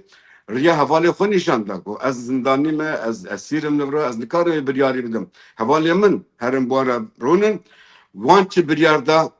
ez bu biryarê girêdayî me. Lê me aksî wî ne, ê ku derve azadin, hêviya xwe bi esîrekî hantir da girêdane. Ewa jî dibe ji bo me Kurdan, yan jî ew kulûranin, dibe ji bo wan bu bibe îbretekî. Keko çawa mesela Rojava sekinan bin pêl frênê kirin heta zile çareser be, titirsim naku rojelat vê meselê dest pê kiriye, carê kadin ewa wek badanajek bike, carê kadin desteklanê ka Rojava çi dibe. Ji ber ku felsefa Tirkî jî rastî dibe Kurd diya xwe nebîne. Kurd li heyvê be jî dibe nebe xwedî heq û mav. Li ser vê mentalîtê dimeşin. Ji bo nawiya niha roşekê nû hatiye rojevê li rojelat rojelat ji Rojava jî cudatir e. Ew partiyê me yên ku temenê wan em mesela bêjin Hizba Demokrata Kurdistana Îranê sala 45 da hatiye avakirinê. Komela wan rêxistinê me dinê temenê wan 34 sal emrê wan henin. Ewana beriya vê ku vê rewşê derkeve ortê, vê rewşê xwendin û amadegî kirin li naveyna xwe de ittifaqekî peyda kirin Ewropêj Partiyên Kurdistana Rojhilat em bêjin wek bereyekî yan jî tiştekî cepheyekî nava xwe de ava kirinin û em texrîrên qasê me û nîberê jî em nûra bûn wan hevalan jî behs kirin ku ewana li ser federasyonê newan hevalê ku nava xwe de cephe ew kirine li ser pêkanîna federasyonê bi hev kirine û piştê ku hê wextê li Îranê ew mesele li Rojevê de bûn lê neqewimî bûn çavrê bûn ku İran rewşekî vê awayî ku em dijîn wê rewşek tûşê rojekê vê awayî bibe û vê awayî jî yani ez bawerim rewşê ku li gorê rewşa xwe destnîşanek wextê destnîşan bikin Kurdistana Rojhelat bi tamamî bixwe binê kontrola xwe û îdare bikin. Heta wan hevalê ku bevdîra nava xwe de yekî têk peyda kirinin bi çi awayî îdare bikin jî wê ser wê xalê jî bi hev kirinin. Ji bo navê ev rewşekê teze ye lê nava xwe de hîn xeteriyan jî dibîne. Van rojana Ez naxwazim axaftina te bibirim ev mijarekî em mijarekî bername bi taybetî ev ji bo yani hûn naxwazin vê tikî hevala ketin navê mijar ji loma behsê dikim. Na bike dibêm ez piştgiriya Ne dikarim bibirim. Na bipeyvê bo yani wextê me sinûrkirî te wexta Tamam. Baş ez Kurd dibirim. Yani lûra hêviyek heye, xeteriyek jî heye. Xeterî çi ye? Türk careka dikarin lûra bi şiklekî müdaxaleyek bikin. Gerçi ona wek Rojava hêz û askerê wan wextê lûyê tinin. Yani roj Başûrê Kurdistan tinin. Rojhelat hêzekê wan wisa askerî nine. Lê cardin dikarin bikun endamê NATO'ye bi Amerîka re dostin, tizanim belkî bi İsraîlê jî hevdûkê wan henin. Ji bo ku Kurd careka din negîn heq û mafekî dikarin lûra jî lêstikekî pêk bînin. Lê ya tiştê herî baş ew e ku Kurd lûra bi rêxistinî ne, Kurd lûra bi amadegehî ne, hêza xwekirine yek. Li Kurdistana Bakur jî yani em jî dibe em tenê gilî gazından nekin, ji vê rewşê gilî gazından nekin. Madama em jî divê qadê de siyasetê dikin, divê em jî hêza xwe, qeweta xwe li ser esasekê demokratî bînine bahevdû. Em jî vê milletî, vê doza wî ji hirçî guraran nêlin, em lê xwedê derkevin. Spas dikim, dirêj nekim ez. Sağ kek serhat mala te ava be. Kek Mehmet Can em ez cenabê te pirsim. Gelo di şert û mercên siyasî yên heyî de yani ev rapor we gudarî kir hatiye asekî ku herkes de tespîtekî lev dike dewleta Tirkiye wek Rojavayê Kurdistanê dixwaze viya bişopîne û bîne noxtakî û li Rojavayê Kurdistanê bi vê siyasetê bi ser ket. Lê Rojhilatê Kurdistanê rewş naşibe rewşa em bibên Rojavayê Kurdistanê û aktörên em bibên anka dixwazin rêveberiya ya dîktatör li Îranê hilweşînin. Lê di wir de em bibên şensê Tirka ji ew ê pir tune ye, lewaz e. Yani Tirkiye li wir di sahê de wek Rojavayê Kurdistanê ne aktör e. Gelo ev rapor wekû hin beşdar dîtinê xwe got, ev rapor girêdayî paralelî wê ew ê li benda wê ew ê wersekinandin ya jî ev rapora ew ê bibe sebeba bilezkirina hin mahv û azadiya Kurda zûtirîn bidin wan û Kurda li Bakurê Kurdistanê kontrol bikin. Kane em bibin bereva jî ew jî bibe sibe bibêjin wele hin tişt bin kontrola me derdikeve vay li Rojhilatê Kurdistanê Amerika, İsrail û dewletên hevpeymanên waniya Ewropiya dixwazin vê sistemê hilweşînin, ew sistem hilweşi sistemek li wir ava dibe. Lê ne wekî Rojavayê Kurdistanê em jî anha pêvajoyekê em jî dest pê bikin hin gava bavêjin girtiyan azad bikin ya jî zimanê Kurdî bikin zimanê perwerdeyî û nizanim çi hûn çawa şîrove dikin ewlî em we gudarîn. Yani burası em dibêjin yani milletê Kurd dibe zûtirîn rojekî zûtirîn bibe xwedî rojeva xwe.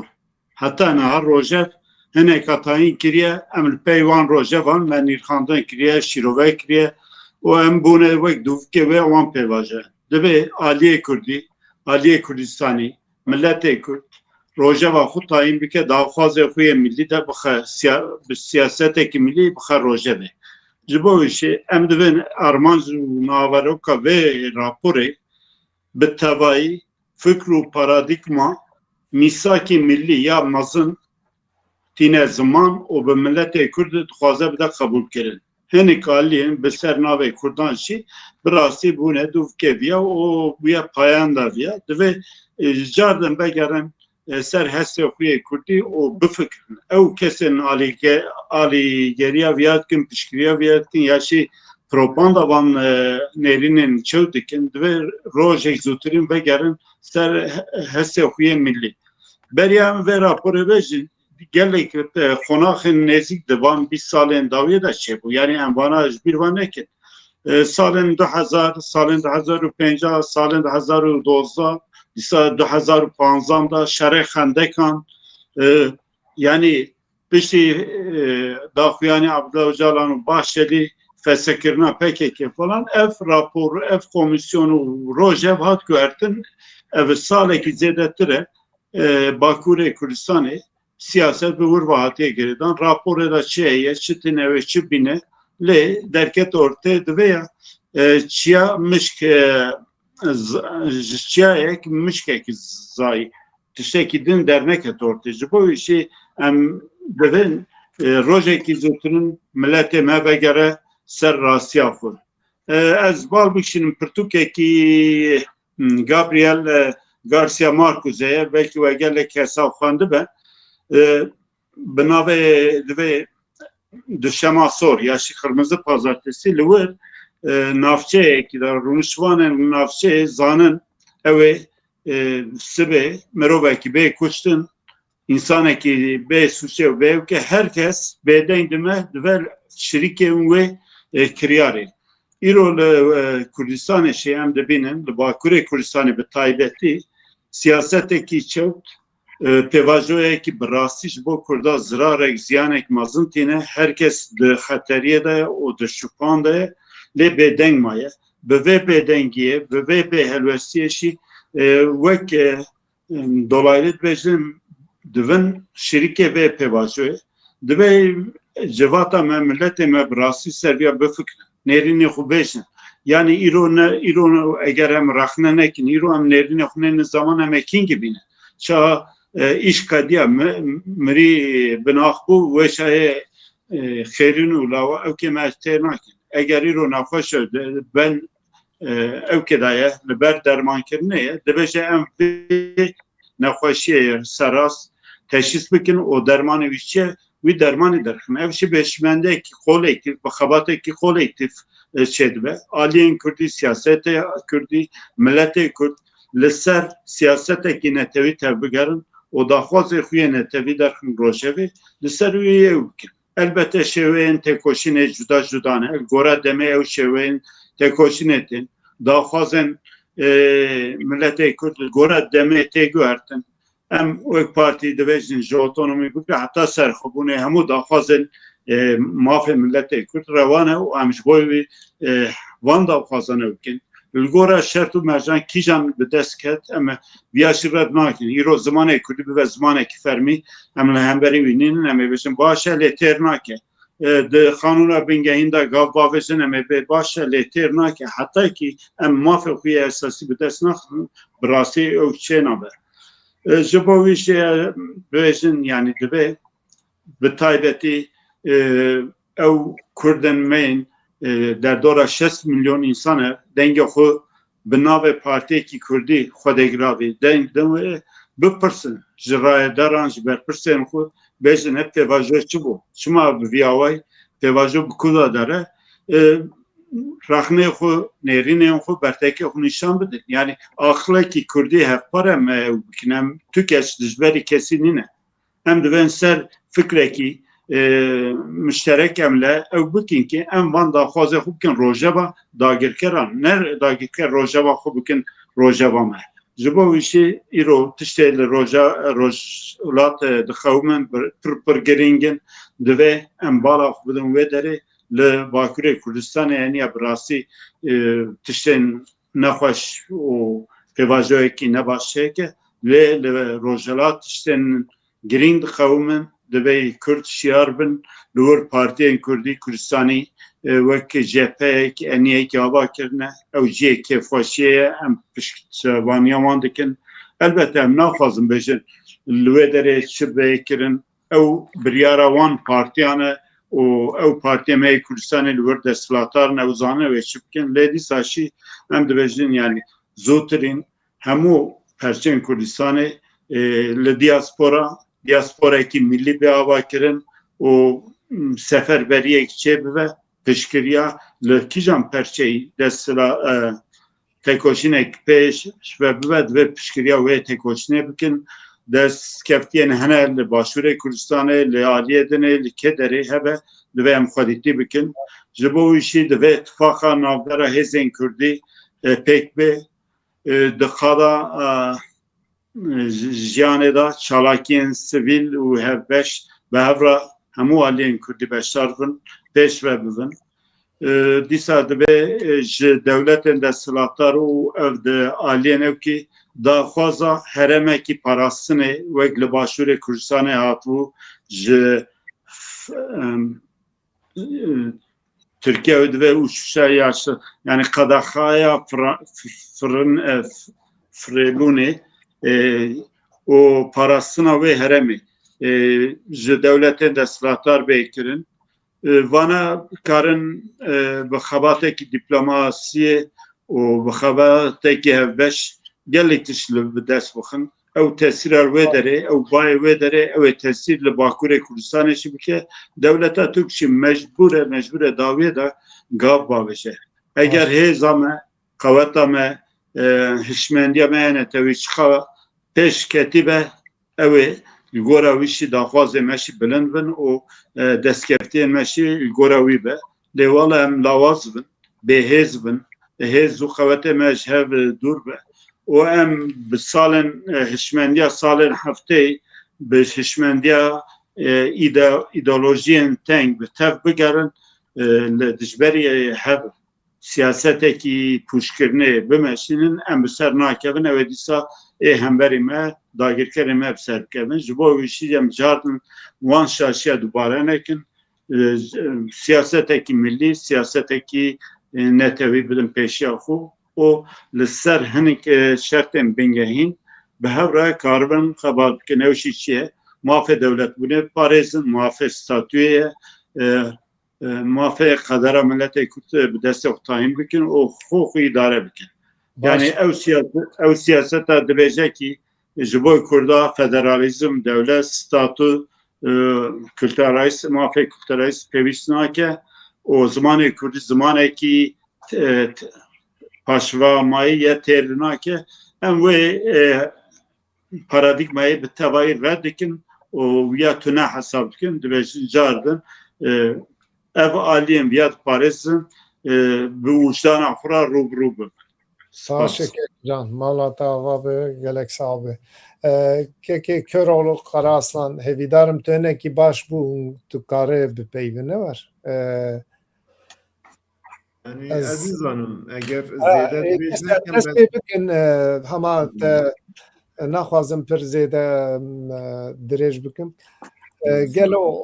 ev proje ku rapora hatiye amadekirin û daxwaziyên siyasî ku yani hin ne diyar ew çi be piştî hewqas tekoşîn û tekoşînekî em bibên 45 sal hûqa bedel û em dişopînin di civîna de gelek cara aliyên demê civîna ser 3000 civîn çêkirine gelo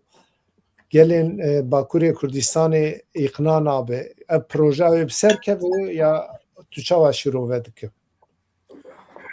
Spas ke ku yani tekoşîna milletê Kurd neyê 45 salaye 200 sal milletê Kurd ji bo serxwebûna xwe ji bo azadiya xwe di tekoşe û çendîn car raperîn û şoreşan dest pê kirine û heta îrojê û berdewam e. Yani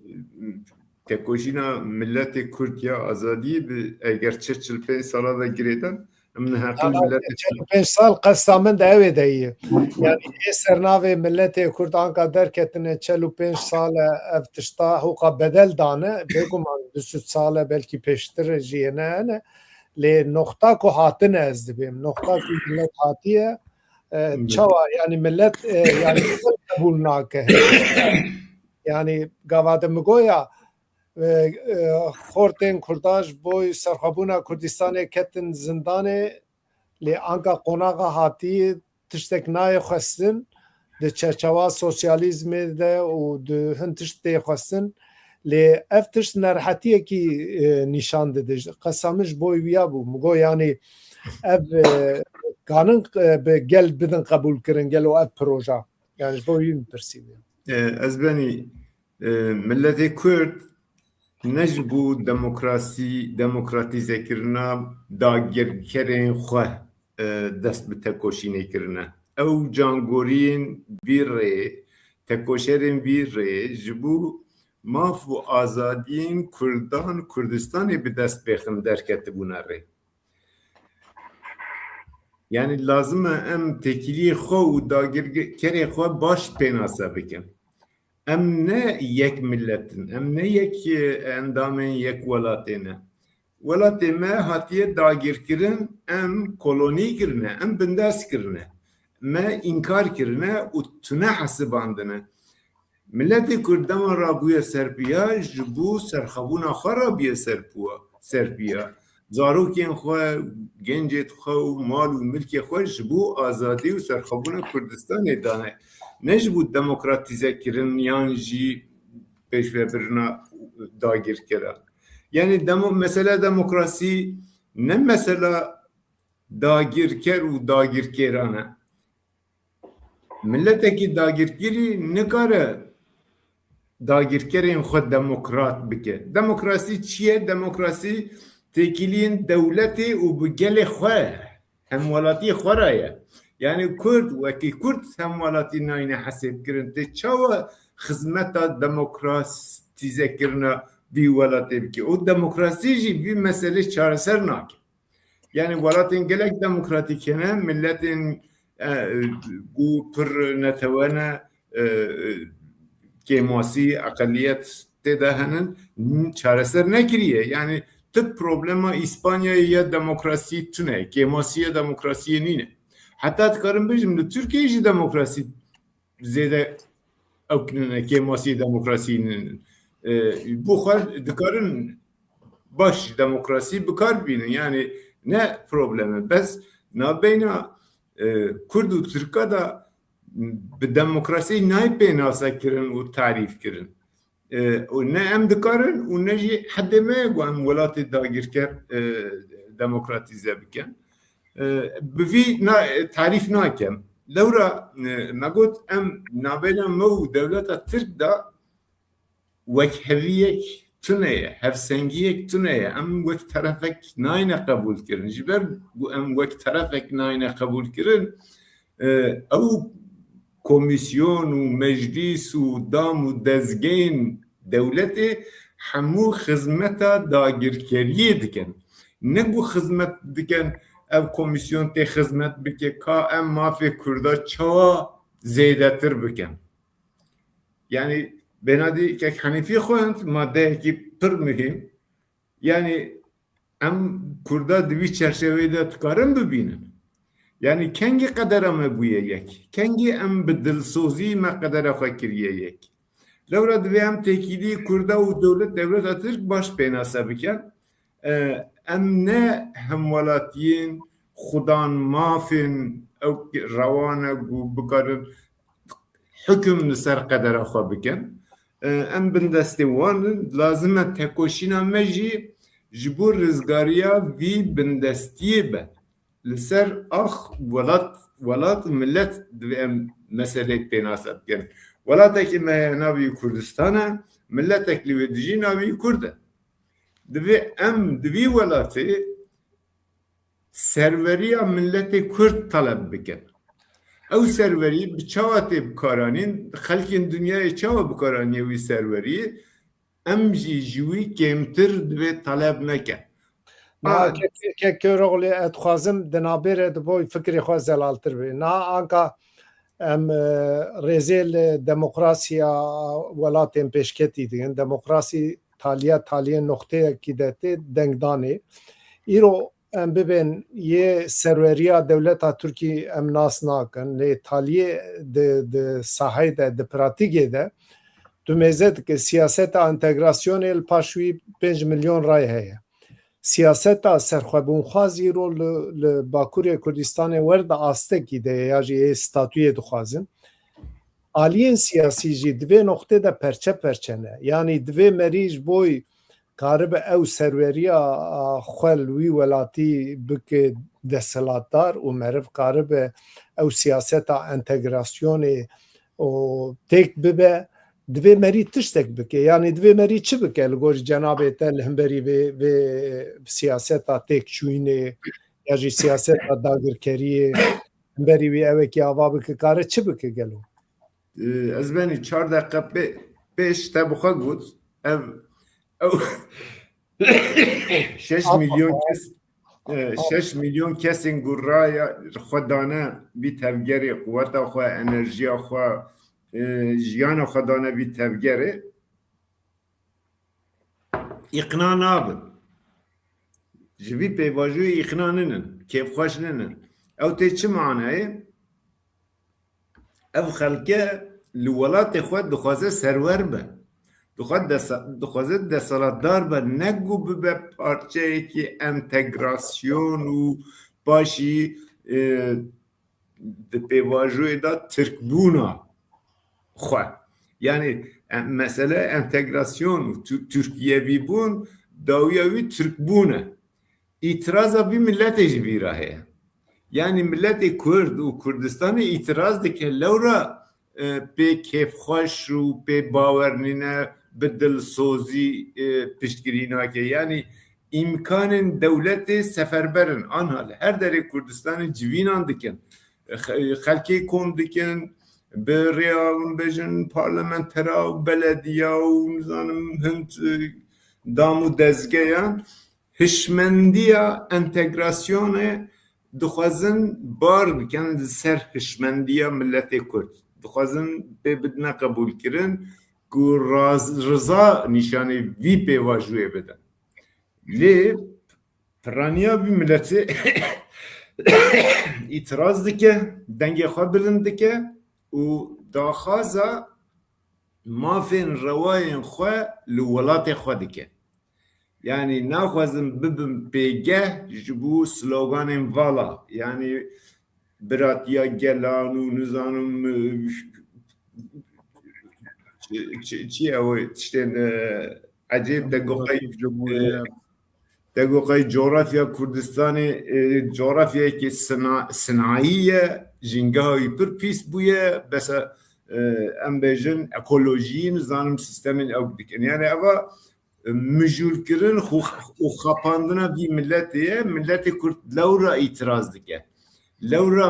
بی پیواجو سخته و انتگراسیونیست قبول ناکه yani دو ملت yani milletteki velatê xwe bi milletekî dîra bi devletekî dîra nabe entegre nabe ancak bibe parçeyê xwe inkar bike dibe parçeyê wî welatê bibûrin ez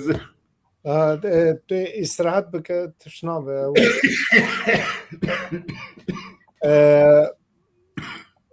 تەماشەوانێ نێژە ئەم هاتن تالیا بەرنامە خۆ ez xwazim heta Kekoğlu rahatsızı gotinê wê Îtalyê dixwazim bigirim. Kek Sedat em hema tişte dest pê bikin. Dixwazim agadariyekî bidim wextê me pir hindik maye her yekî daxakî du daxa karibin gotinê xwe dawiyê bêjin ew ê baştir be. Fermo Kek Sedat. Spas dikim bi rastî tiştê ku pêwîst bû min vegot yani divê baweriyê de me yani Kurd ne Kurdê berêne dikarin gelek tiştî jinû ve saz bikin ava bikin pêş de derxin dengê xwe yek bikin hevkariyekî bikin yekîtiyekî ava bikin heya yekîtiyekî berfireh ava nekin dengê xwe yek nekin yani her çiqat skêmanî hebe jî rexne hebin jî cudanerînek hebe jî bi hev re diyalogekî xurt çê nekin li hev rû nenin li hev gudarî nekin bi rastî di va şert û mercan da nikarin bigêjin qonaqek wahîn bilindtir qewîntir dema wî ye ez divê baweriyê de me divê em xwe hem rexne bikin hem jî ê hember xwe gudarî bikin û siyasetekî nû ava bikin spas dikim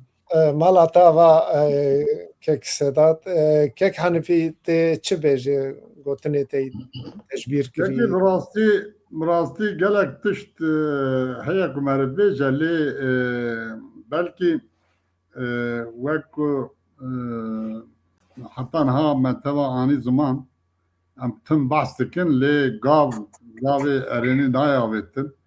divê Kurd bi hişmendîkek netewî bên gel hev navê wê çi dibe bira bibe û ji boî rojeva xwe Kurd bi xwe ava bikin xwe kifş bikin a didiya jî di îro da yani heta niha tim tê gotin ku dîplomasiya Kurda lewaz e lê bi rastî jî em hêdin bi serkevtî bi dilşadî temaşa dikin ku hêdin di dunyayê da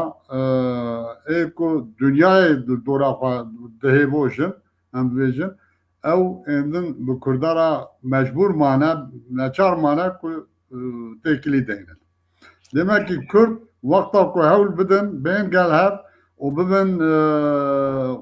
xwe desthilatdar demekî xwe karin îspat bikin ji ber wê yekê li her perçeyî Kurd xwe wek wan zordara wek dagirkerê xwe xwe bi nav nekin Kurd xwe wek Kurd bi nav bikin daxwazê xwe pir esayî bi aşkereyî bînin ziman û xelkê xwe bi vî awayî û ê ku li ser navê Kurda pêvejoyê sexte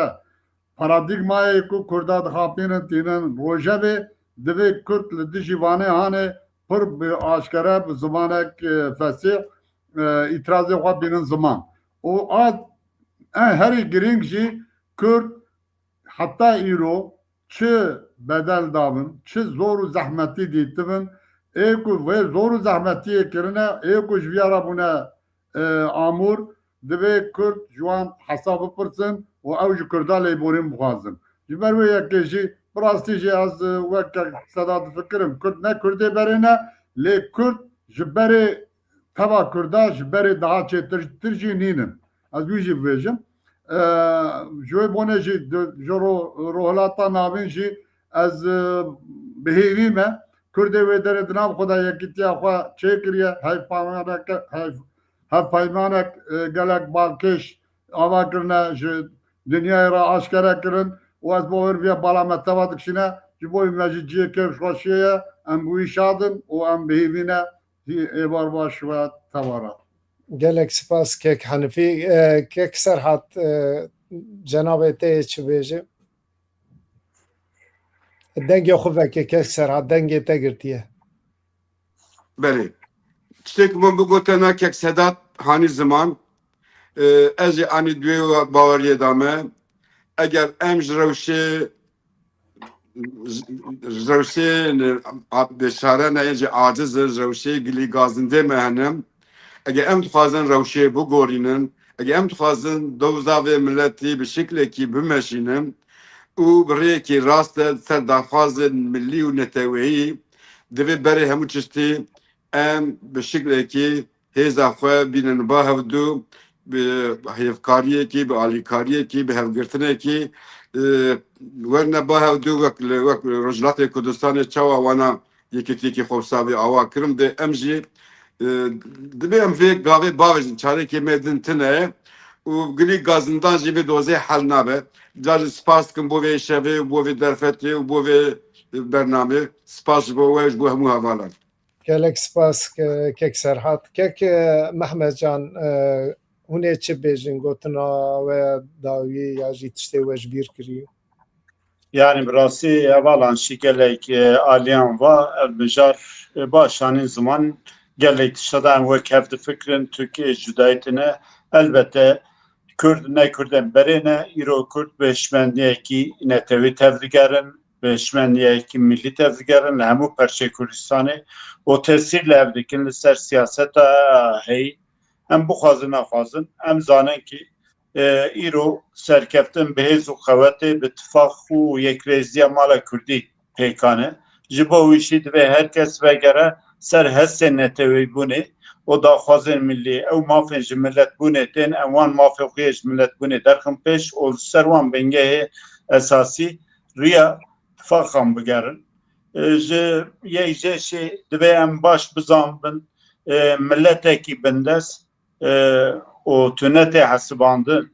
nikare dagirkerên xwe kedî bike an jî bike demokrat. Divê ev vê rastî em bibînin ancak em bi di nav xwe de nav milletê xwe de em karin hişmendiyekî netewî esas bigirin û bi hestên millîbûnê tev bigerin.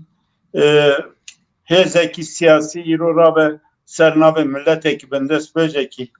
em entegrasyonekî xwebaxş ya jî demokratîk pêkînin ev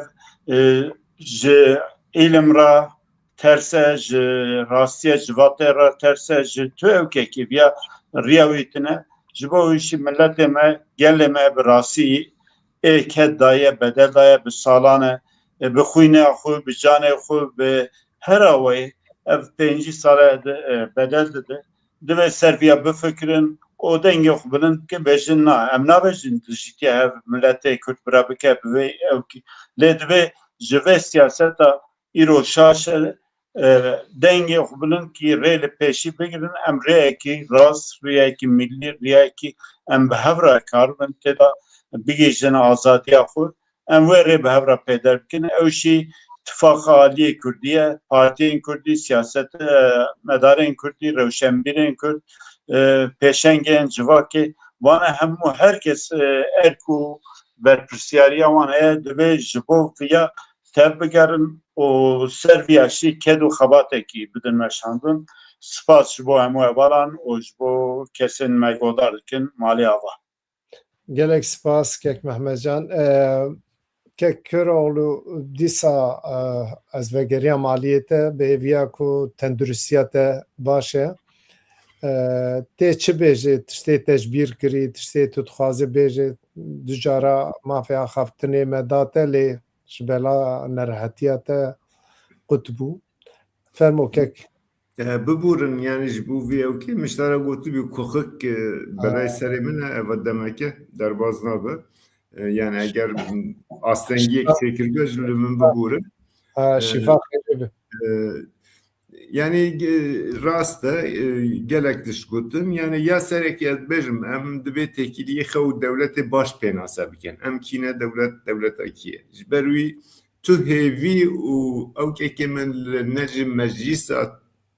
Türkiye ne komisyonên gu bi dest meclisê hatiye ava kirin û bi raporê wana bawer nîne yani hewla wan çawa Kurda bê maf û bê ew bihêlin. Ne gu em çawa mafê Kurda zêde bikin, dewlemend bikin û em bêjin teslîmê Kurda bikin nîne. Yani tehewlekî wisa tune ye. Ewra ev dewlet li ser înkar û tunekirina vî milletê hatiye ava kirin. Em meclis bi heman têgihîştin û armancî hatiye ava kirin. Tu carî jî nebûye parêzvanê maf û azadiyên milletê Kurd. Ji ber wî yani tiştên gu hevalan anîn ziman mühim e divê Kurd li welatê xwe ji bo serveriya milletê Kurd tev bigerin, gorî wî hewl bidin, gorî wî ittifaq û yekîtî û xebatekî şoreşgerane bidomînin. Li gel parçeyên dî yani ew parçe mesela têgihiştina parçe jî tiştekî yani gu kolonyalîstan xistiye hişmendiya me ye lê em bêjin Rojhilat û Rojavayê Kurdistanê jî aniha hewla bi destxistina maf û azadiyên millî hene em piştgiriya wan bikin eger derfet hebe hêz bidine wana û hêvî bikin û demekî zû bigihin serxwebûna xwe û hemû tesîra wan li hemû beşên Kurdistanê çê bibe. Spas bû bernameyê û rêz û silav bû hevalan. gelek spas ez bi rastî bi taybetî spasiya xwe pêşkêşî we dikim me bi hev re bernamekê xweş berhemdar û hinek dirêj li darxist. Temaşevanê nêja me 5 mîvanê xwe rojevê nîrxand. Li welatê me li erdîngeriya me bûyerên gelek giring diqewmin. Li Rojhilatê Kurdistanê wî xurtir dibe. Îro di çapemeniyê de wexta Serokê Amerîka li birêz Serok Barzanî li bafil Talebanî geriya ev nîşana hin tişta ye ku Kurd êdî di siyaseta rojhilata navîn lê dunyê ew jî bi aktörên serekere bi hev re tev digerin. Ev serkeftinek e. Bi hêviya di rojên pêş me de li Rojhilatê Kurdistanê Kurd xwedî statûyek bin û aqûbet jî li serê Bakurê Kurdistanê be